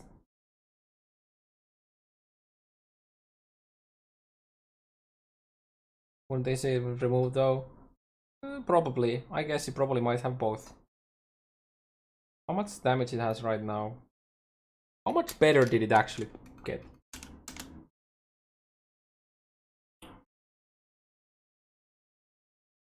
So the IPD didn't go up that much. Oh my god, they added a fuck ton of flat damage to it though. Holy shit, okay. Oh yeah, its accuracy is actually shown here. Alrighty then. Dark's score now has increased attack speed. Wait. Isn't that the conversion bow? So they buffed the attack speed and added some physical damage to it. I'm not sure if people are still gonna use it. So I think this is still pretty bad. Walls protection now has increased. Oh, they increased that. I mean, okay, they might have just removed it because in walls protection there's no mention of adding the new thingy to it, whatever the thing is fucking called. I don't even remember. But since this is not mentioned there, so it, might have just not remember the Marohi change. Hey, right? Inner conviction, yeah. Unless they actually didn't decided to not give it there. That's also another thing, right? That might be a case too. That's another case that could be.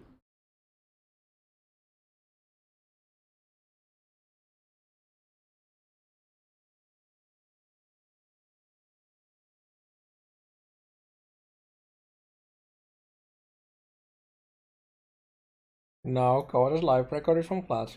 I like the change to this Flask, but I don't think many people are gonna use that. I mean, this is really nice for hybrids. This for a hybrid build or EPMOM build is really nice.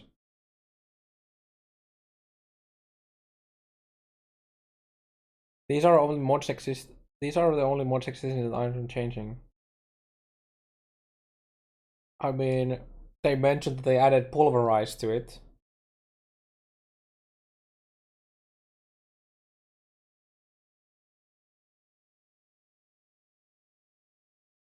Cyclone looks pretty good, yeah.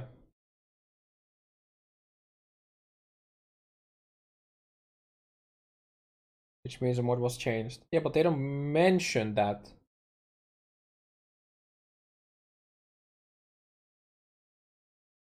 I'm totally expecting this to replace the AoE, but they don't specifically mention that. I'm totally expecting that to be the case.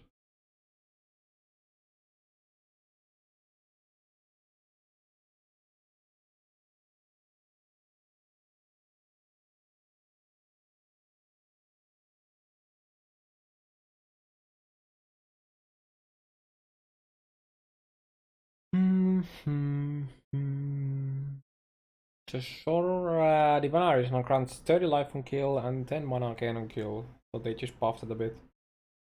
And Horror has armor. Okay, so yeah, these are definitely not showing all of the changes. Why wouldn't they just do that though? I don't get it.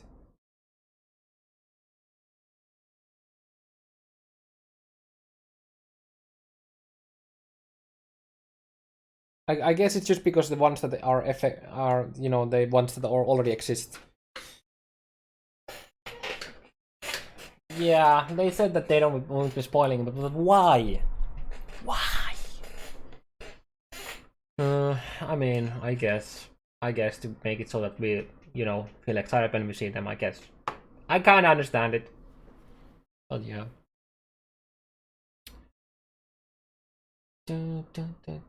World changes. Over battle back life, you have slow shifts at more power to earlier in the game.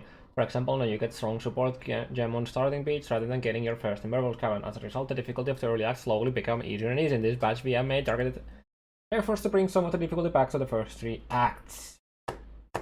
Acts 1, 2, and 3 have seen significant improvements to monster and boss encounters. We won through in the fun of discovering them, so be careful out there. Yeah, we've seen some of the things. You'll no longer hear a crying woman in Exile Crossroads tempting you towards the next story clips. Wait, what? This just shows how... what?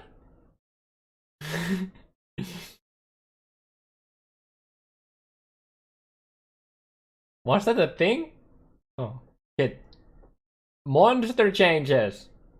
Magic monsters now have 50% more life at level 1, up to 75 more life at 68 and above.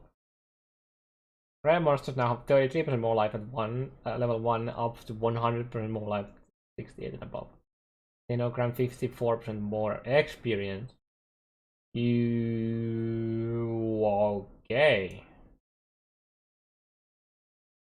Tormented spirits are no more likely to appear near a rare or unique monster than not. Oh, cool. So instead of actually fixing how they interact with the game, you just... if this affects beasts and incursion rares inside the temple, oh shit, we're gonna have some tanky fight. We're gonna have some tanky mobs.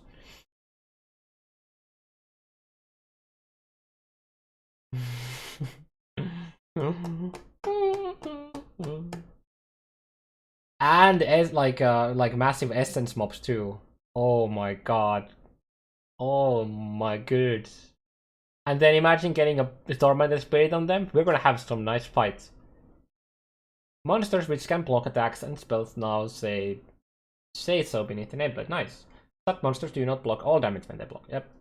Most portion with rogue exiles no longer sound identical to their player exile counterparts. Oh, that's kind of cool.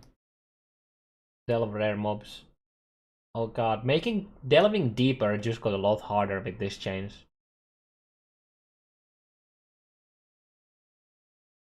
NPC changes. Swap Navalis, Seek Prophecy, and view your prophecy's talk options to prevent misclicking while selling. Okay. We'll take that. Oh, we'll take that. Incursion changes in no regards to separate incursions to enter Temple of Atolat in the present.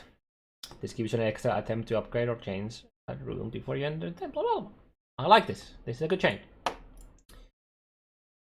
Betrayal changes. Betrayal fortification encounters are now prioritized over shrines during level creations, meaning you should more reliably get the betrayal encounters you're expecting.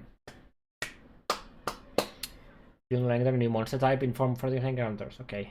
I would really like if GDG just changed how betrayal works like it does in consoles. So in case you don't know, you get basically 3 times the intelligence and you get basically 3 times the rewards. So if you were to have Cameria at rank 3 as a leader in intervention, you get 6 gilded sulfide scarabs instead of 2 in PC. Now, the downside of that system is that ranking them up is a bit harder, but there's only one encounter of betrayal in consoles, which means it lags less.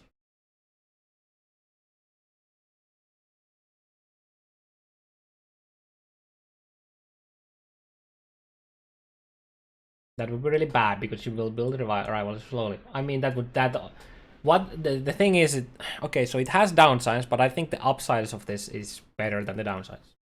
And you could do other changes such as making it easier to rank them up. Sometimes you could maybe rank them twice, for example. And yeah. The issue is I'm pretty sure every person who has lag issues with betrayal, which is a lot of people, would take the change.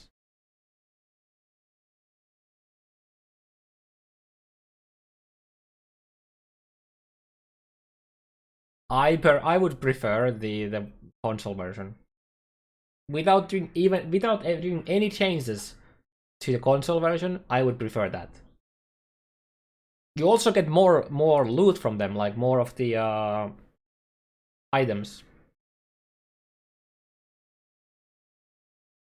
But yeah, to really incorporate that into PC, they probably have to do some other changes too.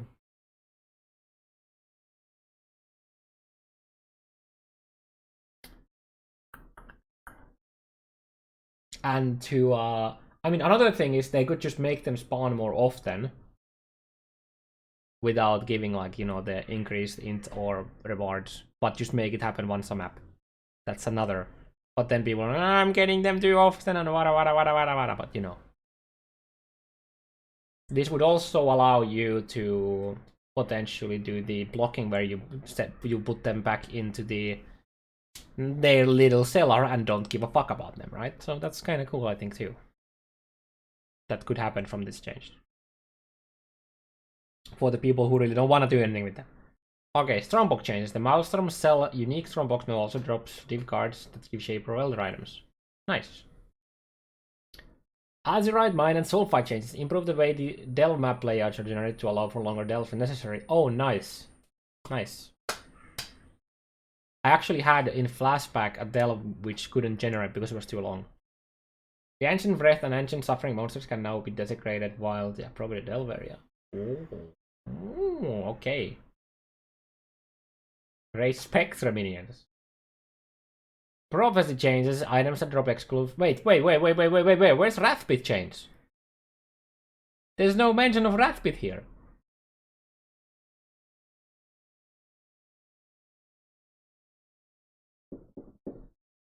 Does somebody have a Wrathpit change? Like, did Wrathpit not change? Chris posted. Can somebody link it to me? I want to see it.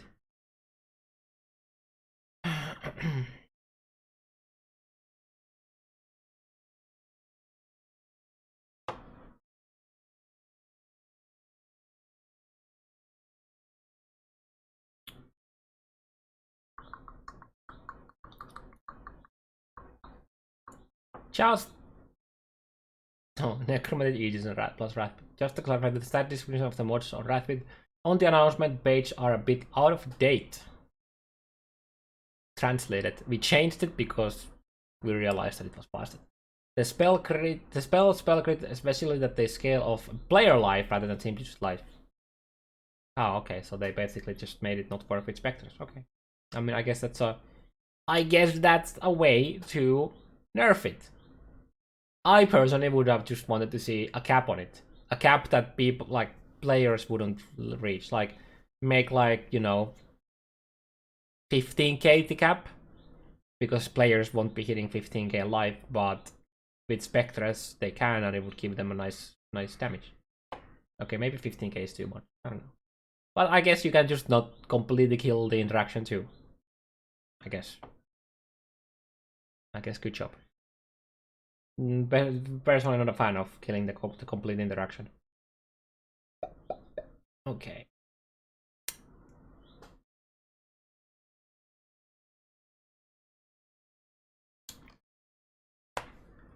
Prophecy chains. Item that drop extras from prophecy generate monsters can now drop from all prophecy generate monsters rather than a small subset. Okay. I guess. Between their melee skills, but I think is poker superior to others. I don't know. Earthquake sounded good. Cyclones looks pretty good. I feel like Reeve is gonna be amazing once you get good weapons to actually kill shit because it has crazy AoE. Map changes. The Atlas of Worlds has been shuffled. Most maps have changed tier and location within the Atlas. You can now unlock a special 5th slot in the map device. Added 3 new dominant spirits found via sextants. Okay. Oh yeah, lacerate sounded cool too. Yeah, lacerate sounded cool.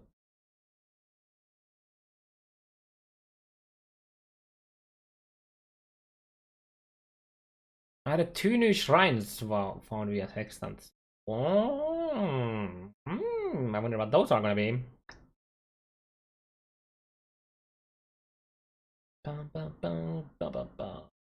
What do you think of those auras that can support minions, like zombies? I don't know. We'll see, I guess. There are some pictures already that are very interesting before you look at the tree. Okay, we can take a look at them. You no longer have to pay Val Orbs equal the cost in Chaos Orb to apply Zama crafting modifier to corrupted maps. Okay, so you're just gonna corrupt every single T16 map you ever run. Okay. I see.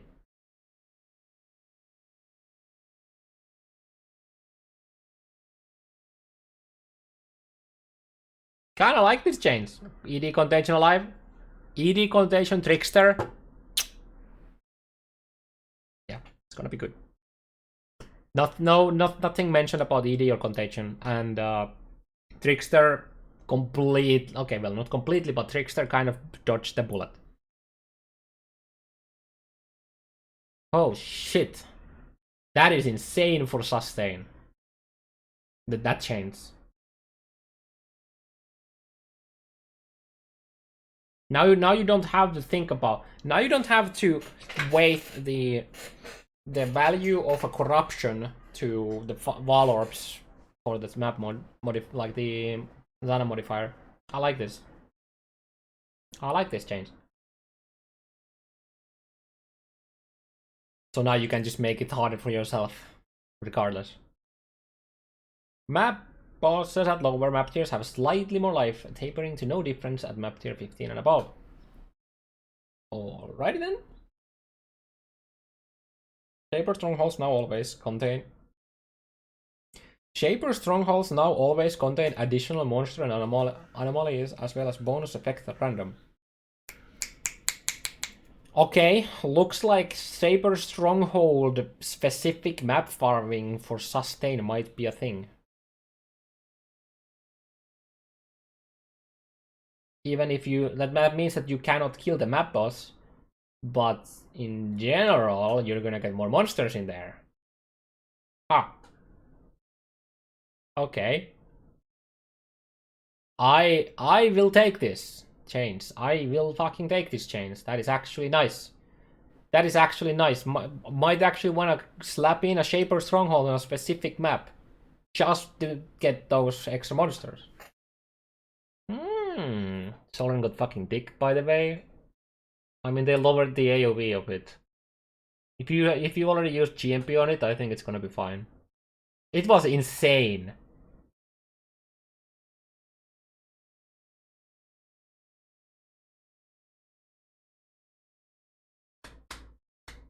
Oof.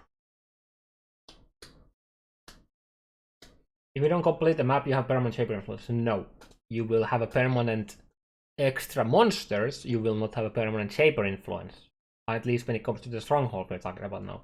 Because only the boss of the stronghold drops any shaper influence items. None of the normal monsters in stronghold maps will drop those. Solar is gonna be this shit now compared to ED. Okay, yeah, I can probably agree to that. The ED is just way better. Yeah. But it like always was, since they introduced the extra AoE to Contagion. Okay, Shaper Influence maps now always contain additional monsters. Oh, nice. That is a good change. Monster packs in Shaper Influence maps with anomalies now have 20% chance to spawn with an anomaly, down from 50%. Okay, I mean that's fine because now all of the maps have mobs. These anomalies now spawn a pack of monsters on death. Oh, okay, interesting. Agents of the Void from Shaper Influence maps now spawn monsters on death, which grant items and experts in Exile. Okay. Okay. There's a lot of fucking map changes, dude. Ah, this is good shit. Basically, Shaper Influence maps might be comparable to Elder Influence maps now for XP and sustain. I will take this. Good.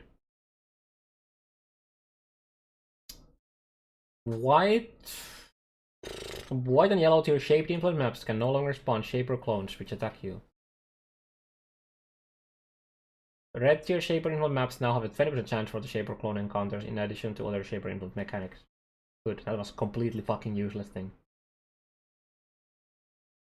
I don't ever remember having anything issues happen with the shaper spawning.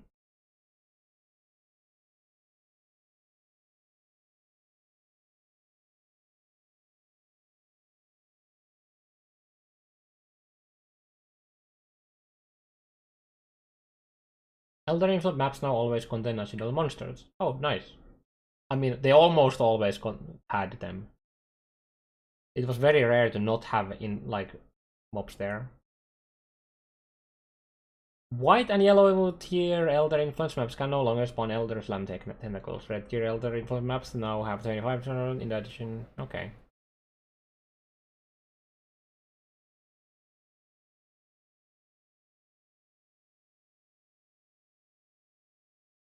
Okay, I mean, just more monsters. Yeah, good.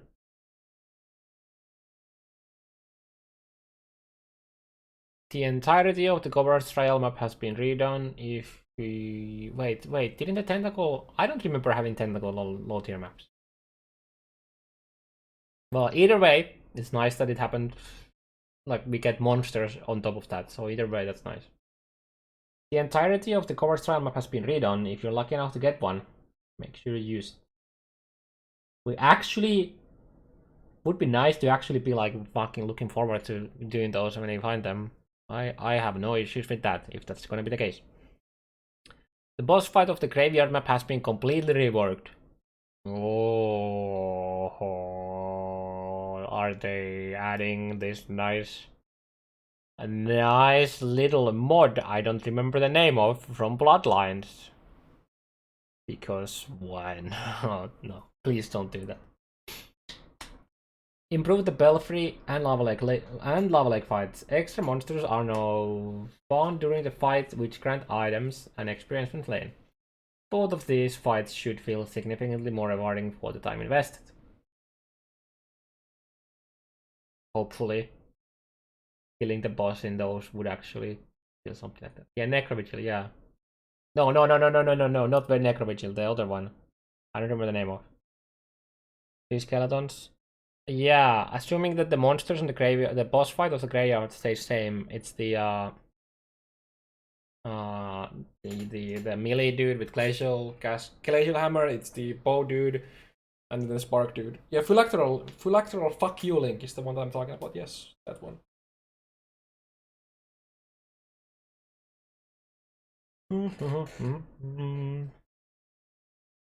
Wait, what is this?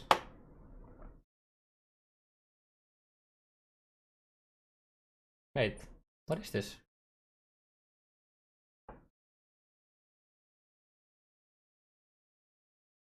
Wait, I want the YouTube, not the fucking image. There we go.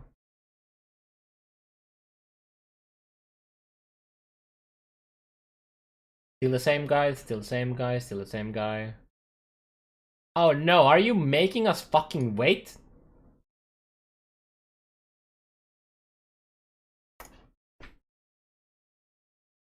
I mean, I like how this looks cool. But it looks like there's a lot of time to wait. If these monsters drop maps though, you'll do it. If these mobs actually drop items, you'll do this.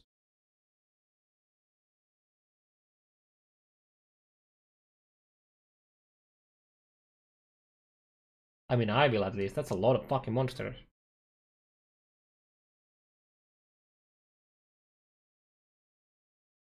Okay. Hard to say because we don't know if they drop items or shit, not like that.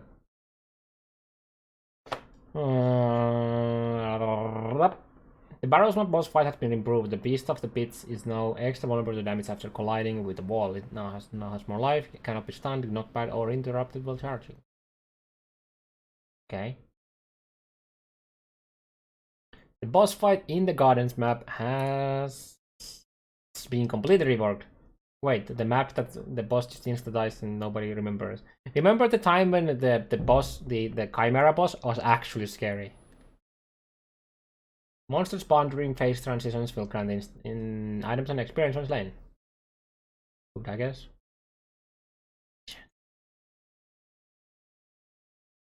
When it out to heal people, yeah. And then the fucking Devourers came and just destroyed you. During the Sunken City boss fight, you'll we saw that, and they spawned a lot of rares.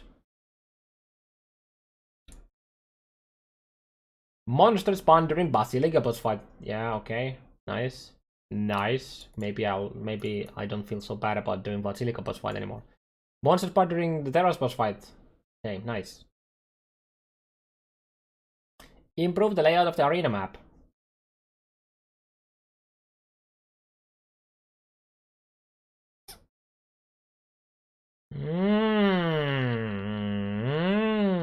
Arena has a lot of mobs, so if the layout is gonna be good. If we don't have the backtrack in Arena, it might be something. Especially if the time to activate the mobs is not too slow too. Enlarge the arena around the summit map spawn location where monsters shouldn't be able to spawn. Okay. We already saw this, right?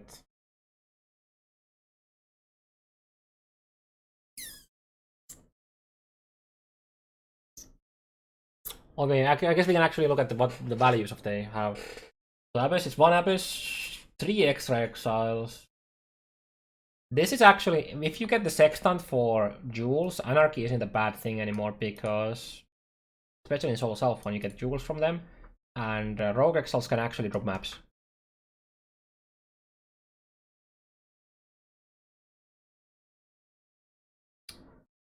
We gotta up a race score.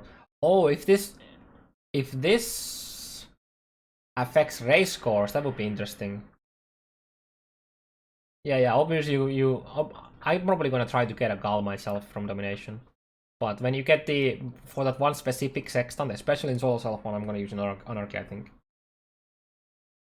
3 shrines, holy fuck. Okay, map sustain, Solo Self found is Domination.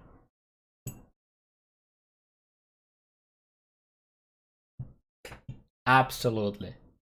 Because not only it gives you a decent amount of monsters, I mean, I guess it depends on the map, but for maps that aren't bugged with them, Domination is good. You also get 3 shrines. And if you have a Gal, that's really nice. Because it makes all the shrines last longer and give you better effects and like that. Bloodlines is fine, but for purposes of sustaining, domination is the go. In solo self-fun at least. Absolutely, I think. Ambush, 4 extra drum boxes. I mean, obviously use it for with a specific section still. Perandus. I mean, I feel like actually Perandus isn't that bad. Especially with being able to guarantee a Kadir spawn. Might actually do some Perandus, I don't know.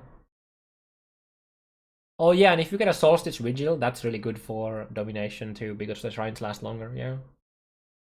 And then 5 Chaos Beyond. Well, people who run Double Beyond are gonna still run Double Beyond. User interface improvements. You can now disable the help panel pop-ups in the help panel. Fucking praise. Thank you. Fucking god, thank you. Please note that once disabled, you cannot re-enable them for that character, but you can still use the help panel. That's normal. Can we completely disable them without clicking the thing? Okay, it's like, you know, I would like to just completely remove them. You'll not also experience fewer help panel pops in general. Thank you for that too. You can now hover over the Atlas objection on Atlas to see exactly what they mean. Nice. Something will be super rare though. Yeah, but there are people. Don't you think for a second that people don't have issue getting it, who really want to use it?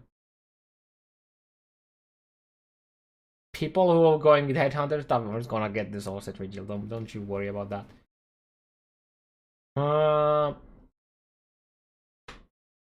No Eternity Shroud nerf.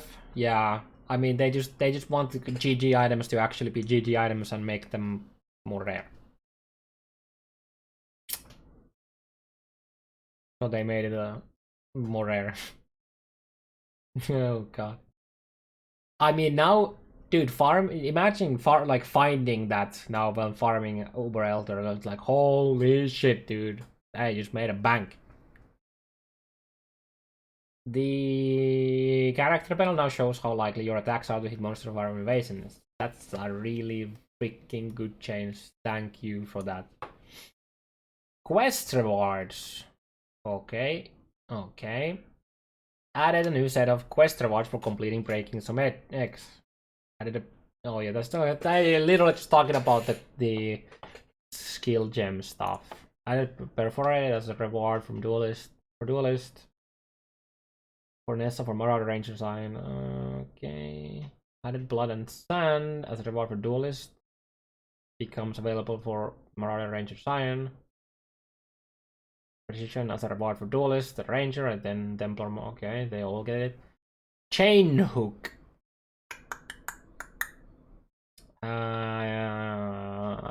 Okay. Okay.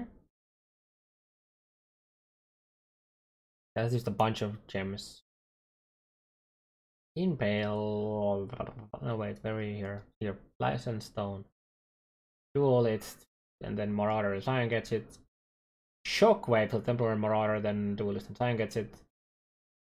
Close combat, Marauder Duelist Ranger, and then you get it Templar. Okay, basically every but which gets it.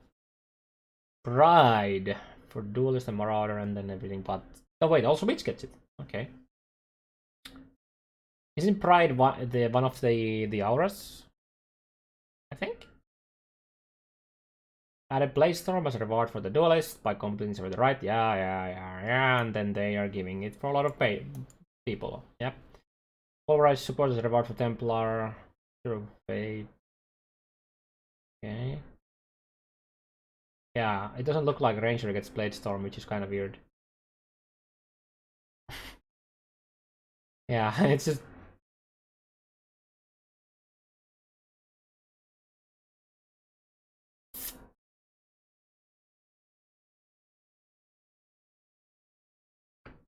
I mean, maybe you get it from after Fixture of Fate, right? So it's fine. It's fine. Maybe. Potentially. case it's like Templar in the crit class. Oh shit.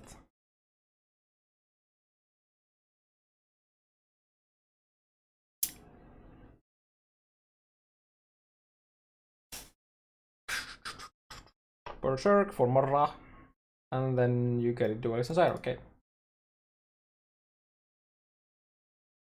Didn't they say Raider gets a big overhaul? No, they said the Raider doesn't get an overhaul. PvP changes, Fireball under less damage. Exos part summon particles flying down the less. Oh shit. Remember, PvP changes only. They are fine on PvE, boys. It's fine. They're fine.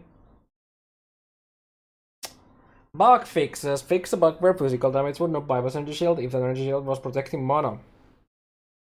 That sounds like a pretty creepy bug. Fix the bug where you could become trapped after defeating the Terrasma boss. Interesting. Fix a bug where you could prevent Yokohama from spawning one of his beam totems until the end of the fight, making it unkillable. Good. Never had these bugs. Fix the bug where the crafted mod triggers a spell when you skill wasn't triggering if the skill you used created a trap minor totem. Thank you for that. Fixed a bug where, when viewed with the detailed mod description, some mods were given a worse tier than others in the same family because the mods provided their effect in the form of a negative value such as reduced attribute requirements. Nice, thank you. Fixed a bug where the Frozen Trail unique jewel would cause Frostbolt projectiles to continue after being detonated by Vortex. Wow, that sounds like a insane fucking bug that is gonna, for like clear speed cases. Holy shit. Fixed a bug where maps that were dropped or generated as magic or rare and were on a shaped or elder map base type did not take into account the new map tier when rolling mods.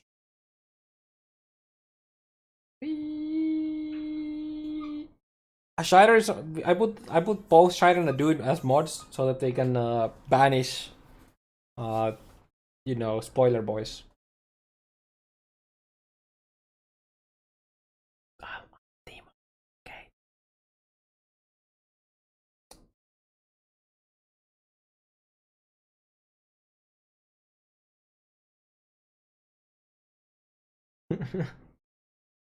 Fixed a bug where encountering Zana in a map, she would use the quest state of the first person to talk to her in a party rather than the map's owner, then generating her pool of maps to pick from.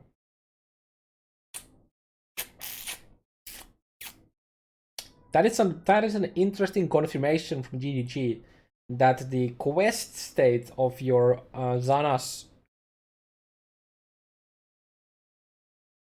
like quest line matters for what maps it can generate.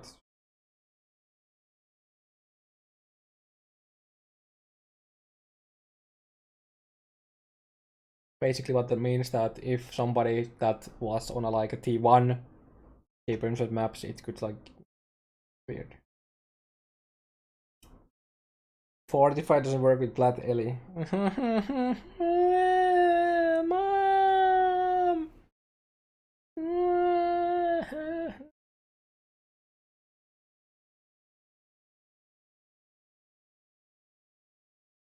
Fixed a bug where the summon phantasm support would cause non-minion skills count to be counted as minion skills for the cases such as Null's Inclination, Trigger Socketed minion skills on kill mod. So they reworked that. The interesting thing is that I beg the difference that it wasn't a bug, because from what Mark has said in the past, a minion skill is a skill that creates minions. But I think this is a very like all they needed to do is trigger socketed minion skill gems on kill. Boom, done. Don't need to label it as a bug. That would make so much more sense, because what Summon Phantasm support will still do is it will still make shit like attacks be able to scale with minion attack speed, making it quite inconsistent with the nulls now.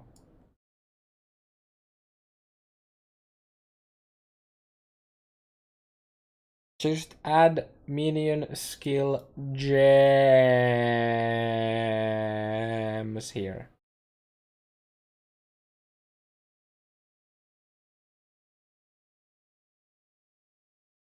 Please. I don't really have any, like, them changing this interaction I think is fine. But I feel like labeling this a bug is not the truth here. Based on what Mark has said in the past about what is a minion skill. Unless they are changing it to be... No, but even then, if minion skill is... Where's the abyssal jewel? Like, let me find you a ghastly jewel.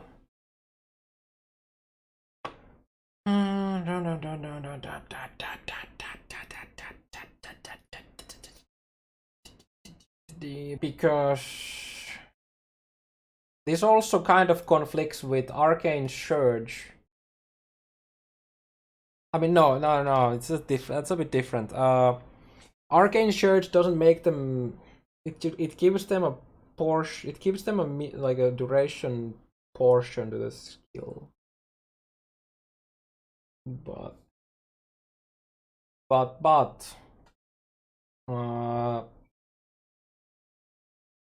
where is it?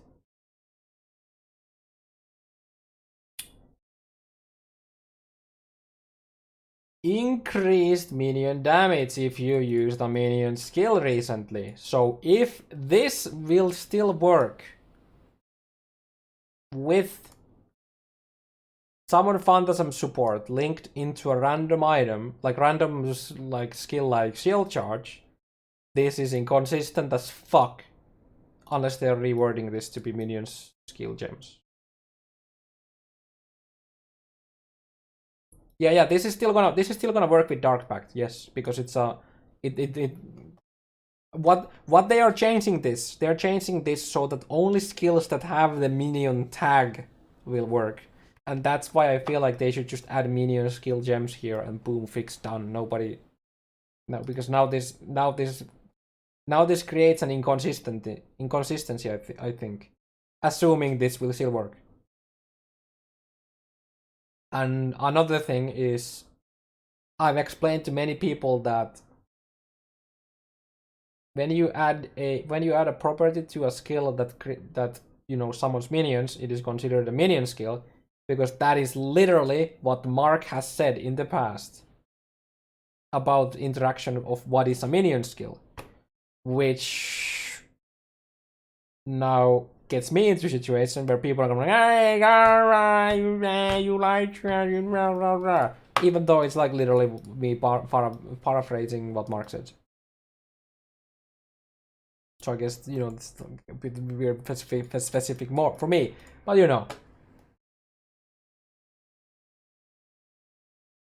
Fix the bug where Crazy and Tectonic Slam skill got gigantic. Okay. Fix the bug where Essence Drain, Soul Rend, Bane, and Contagion were all bypassing PvP scaling. Okay, yeah, PvP, good shit. Not many care, me included. Fix the bug where the Adrenaline, I think it's how you pronounce it, buff from Warbanner would end early if you were playing a Juggernaut and you weren't shot inspired. That sounds like a weird ass bug.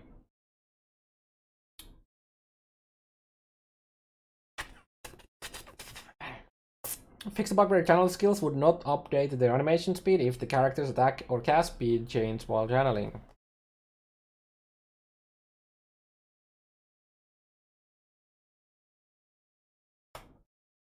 Rip Storm Burst cast like a cast speed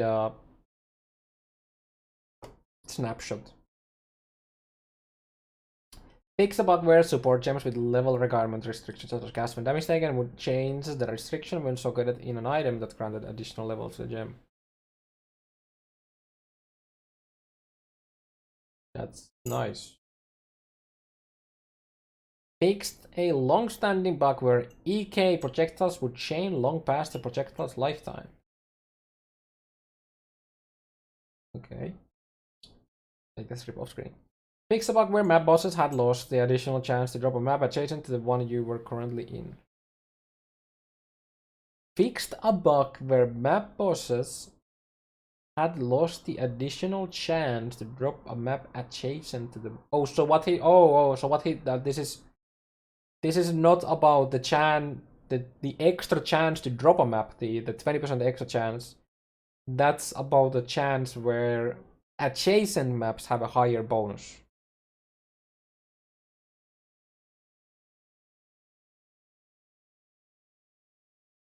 That doesn't give you more maps, that just gives you more maps of adjacent, like more adjacent maps. Unless there was another thing that we didn't know about, and that map bosses have an extra chance for adjacent maps, which I don't think is the case. This just gives you more maps of more adjacent maps from the map boss specifically. I think that's what it sounds like. Fixed a bug where the increased effect of non-damage elements on enemies well modifier could appear on rings when dropped but not when crafted. Now correct that appears on amulets rather than rings when dropped. Okay. Fixed a delve exploit.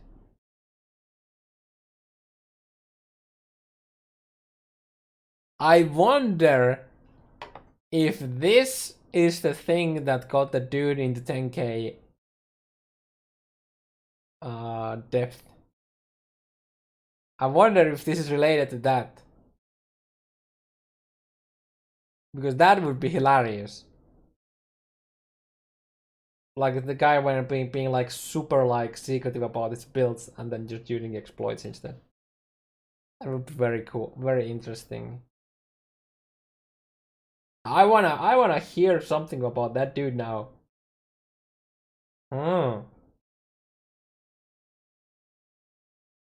The fact that they don't tell what the exploit was